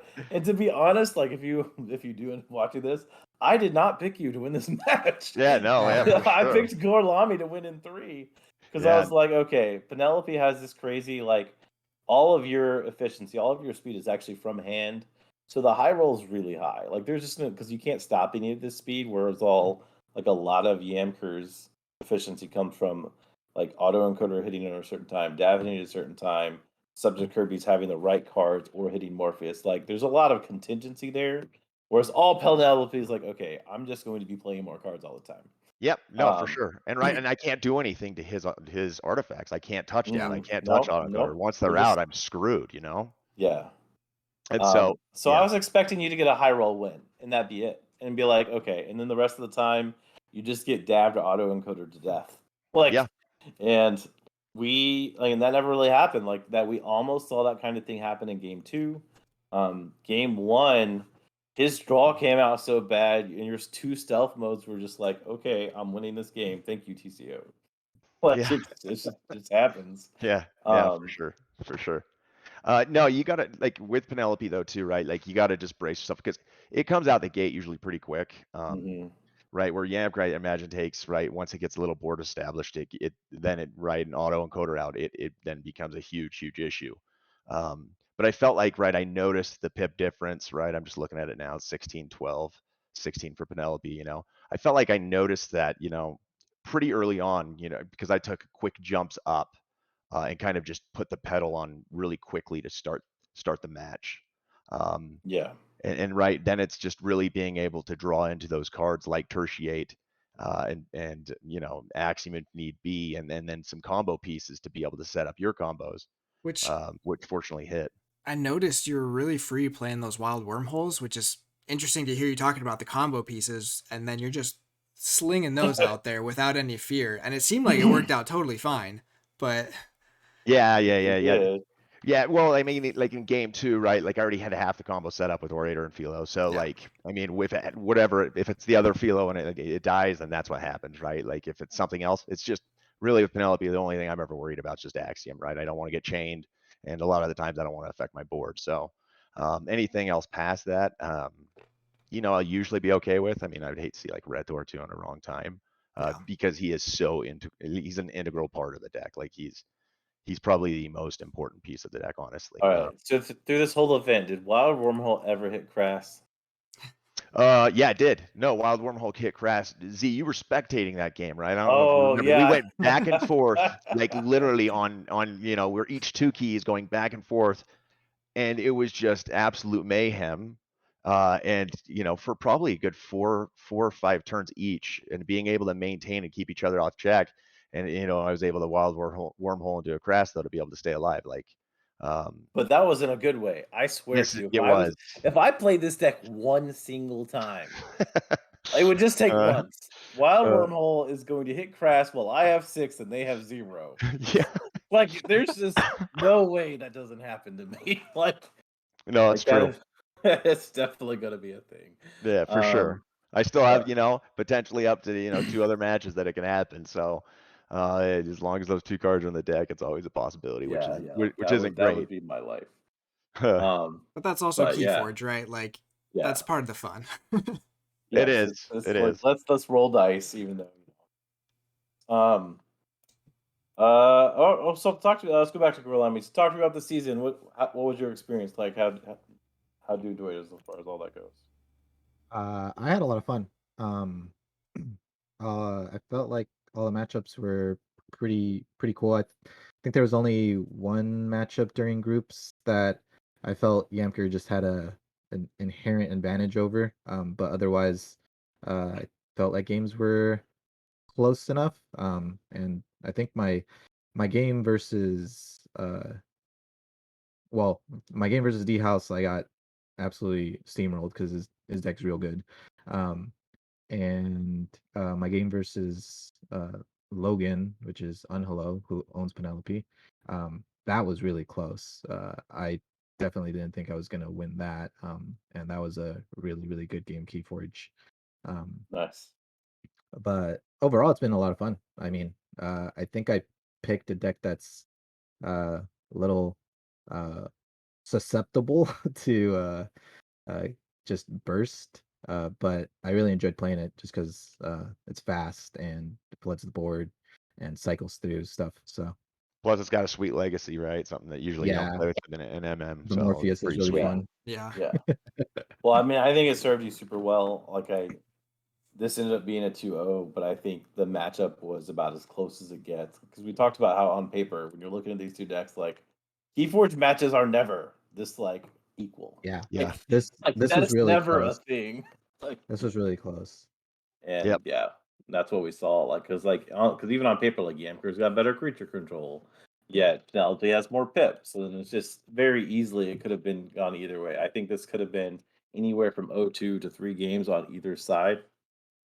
I Yep. just saw it going the other way, and today that is not what happened. So Yeah, when I first got the matchup, right, and saw I was going against Gorlami, I was like, okay, let's pull it up, let's check the deck, and I was actually like, okay, good, he has 5 Amber Control too. Like that was like the one thing I was happy about, man. Didn't care about anything else because that's the one thing that after I drafted Penelope, I was just like, oh, this is gonna be a sore spot for the season, and it's actually worked out. your So opponent next week has more than 5 Amber Control, by the way. I'm A sure the lot rest. Just a more. little bit. I'm sure the rest of the Wow. match. Who is my opponent next week? It is just cast right before you is Okay. Boston Beaver or John Beaver, and his deck has 15 Amber Control, and it's not fake. It is. Yeah, It's real Amber Control. that's It gonna be will fun. do its thing. Yeah, This that's thing's gonna be real fun. nasty. Right? I mean, I went against pretty much every matchup pretty much has more Amber control. Like this is honestly been the most First one. even. Yeah, where it's actually been even. And the one even loss I more. had all season was Laszlo, which was opening week. Yeah. So I mean, I know it's going to be a challenge with the And remaining. Laszlo is in the top 4 It on is. I this saw side. that. Yeah, I you did. can only see Laszlo in the finals. Yep, I did see that. And so, regardless of what's ahead, I know it's coming up. It's going to be a lot of Amber control, a lot of challenge, and figuring out a way to get around it. And I think Laszlo just knocked out D-House, who Gorlami just mentioned. D-House had a great deck, and that just got like handled by Laszlo. Like Yeah, that was Obsidian 4 Soul Snatcher is just that was ridiculous. Yeah. It just yeah. honestly wins games for him, I guarantee, just Yeah, quite it a was few times throughout the real season. gross. Very, very gross. Yeah. All right, Ryan, any further questions for our contestants as we wrap up? Taking a look at my notes that I actually took this time. Not too much. I think one of the ones that just like I kind of want to hear your thought process was taking turn 2 on game 2 for Galami and not Oh, yeah. mulliganing. I had the same question. What were you looking for there? Well, he On had game he two, started with auto cater, but like I well, actually did mulligan on game 2. Oh, did you? See, that's what I was Yeah, trying to figure out. Like, maybe I just didn't read it right. I mulliganed on game 2, and I had a 4-1. but you played auto cater that time. It was autoencoder, diametric, munchling, and one other card, mutagenic serum. So it Okay. was 4, and then Yep. one Star Alliance card, and that was like the best I probably could have done. But I Except think if I would our have. question there was like, what was the thought as far as going first Yeah, versus sorry. second? I was hoping that I could get Dav early with the Dark Minion and try to uh, get cards and flood the board so Okay. that he would have to answer me early, and then I could cycle fast to get them all back. Because one of the things that we were talking about is that Penelope actually has like 4 to 5 like great starting cards, and you have 2 of the best starting cards in Dav and autoencoder. So like taking that chance to mull for great starting cards away, because like there's no penalty for mulling when you have the 7. Right. Was a factor that I might have considered going one way or the other. I think I probably would have been in like one of the rare cases matchup wise be the person that wanted to go first, especially since both decks actually have really good responsive creature control. So like take that first turn, try to land that pressure card, get a bigger hand the second turn, and answer whatever creatures that actually landed on turn 1. What was my thought, but Yeah. it's Yeah. No. hard to know if any of this is ever right or wrong, right? Like Yeah. this No, is it is. Keyforge. Like It it's is. like Yeah. I said all the time. It's a game of like game losing decisions way more than it is winning decisions. Very rarely do you make a decision like, oh, this is gonna win the game for sure. Most of the time it's like, okay, what can I do to last one more turn? Yeah. Just when you think you're gonna win, right? Like all of a Yeah. sudden he kills your Crassosaurus and has 13 amber, and you're like, I'm further back. I still got a couple turns left. I'll be able to squeak this out. Yeah, or like if you're my opponent and you play mind fire twice and steal 6 because that's totally what happens. Yeah, Um, that's brutal. Yeah. um, but yeah, I don't have anything else. I'm glad you all enjoyed it. I will be in touch with you, Gorlami, as far as pricing goes, and Dilly, you live to fight another day. Right on. Great games, Gorlami, and Yeah. congrats on the season. You did awesome. Great games, Dilly. Yeah. Good luck in the next games. Thanks for hosting, Z. Had a great time. It's not a problem. I Hope we think do it we actually again. have a game to play soon. Oh yeah, we're playing Triad. Yeah. The league I forgot I signed up for. You know what? I'm just Yeah. gonna say it right now. Z went against me, Gorlami. You got this. All right. Oh. Yeah. All It's right, great. Ryan, close us down. Cool. Do Thank you Thanks, guys. guys so much for letting us record that and stream it. We have actually had some people watching, which is awesome. Getting to see some of these just awesome decks and awesome play. Great players. I love even just the end of this. We can talk and like it's friendly. Everyone's doing this. Just wanting to kind of have fun, enjoy these crazy decks, and yeah, just get to see kind of what shakes out in this top 4. It's gonna be intense from what we've seen so far. Thank you again, Z, for letting me hop on and help record these. So No, yeah, great job doing it, man. We appreciate it. thanks. Yeah, Great job. I love doing Good it, job. so I want to get better and do it more. But I mean, you guys are the ones playing, so that's the real show. We're just here trying to get this out to the people that want to see it, because I think there are people that want to see this. I do. That's why I'm Yeah. I doing mean, it. moving forward, people are gonna want to know what Keyforge used to be like, Yep. right? Yep. No, it's awesome. I've back been enjoying all the streams, so Yeah. back before that Star Alliance wasn't part of a different deck. That Star Alliance, Mars, this deck, yeah. Yeah. Uh, All right. Anyway, enough of that. We'll all see what happens with that in the future. Again, yeah. Thank for everyone that is watching. Join us, watching it later, recorded wherever this ends up being. I've had fun running the league, and we will be doing top 4 soon. But we do have one more top 8 match on Wednesday, and that will be that's Throat Wolf versus Murph tomorrow night, Cool. 8 p.m. Central Time. Sweet. Awesome. Thank you Thanks, guys. We're gonna stop the stream here. Everyone have a good one. Have a good night. Cool. Bye. Bye. See you guys.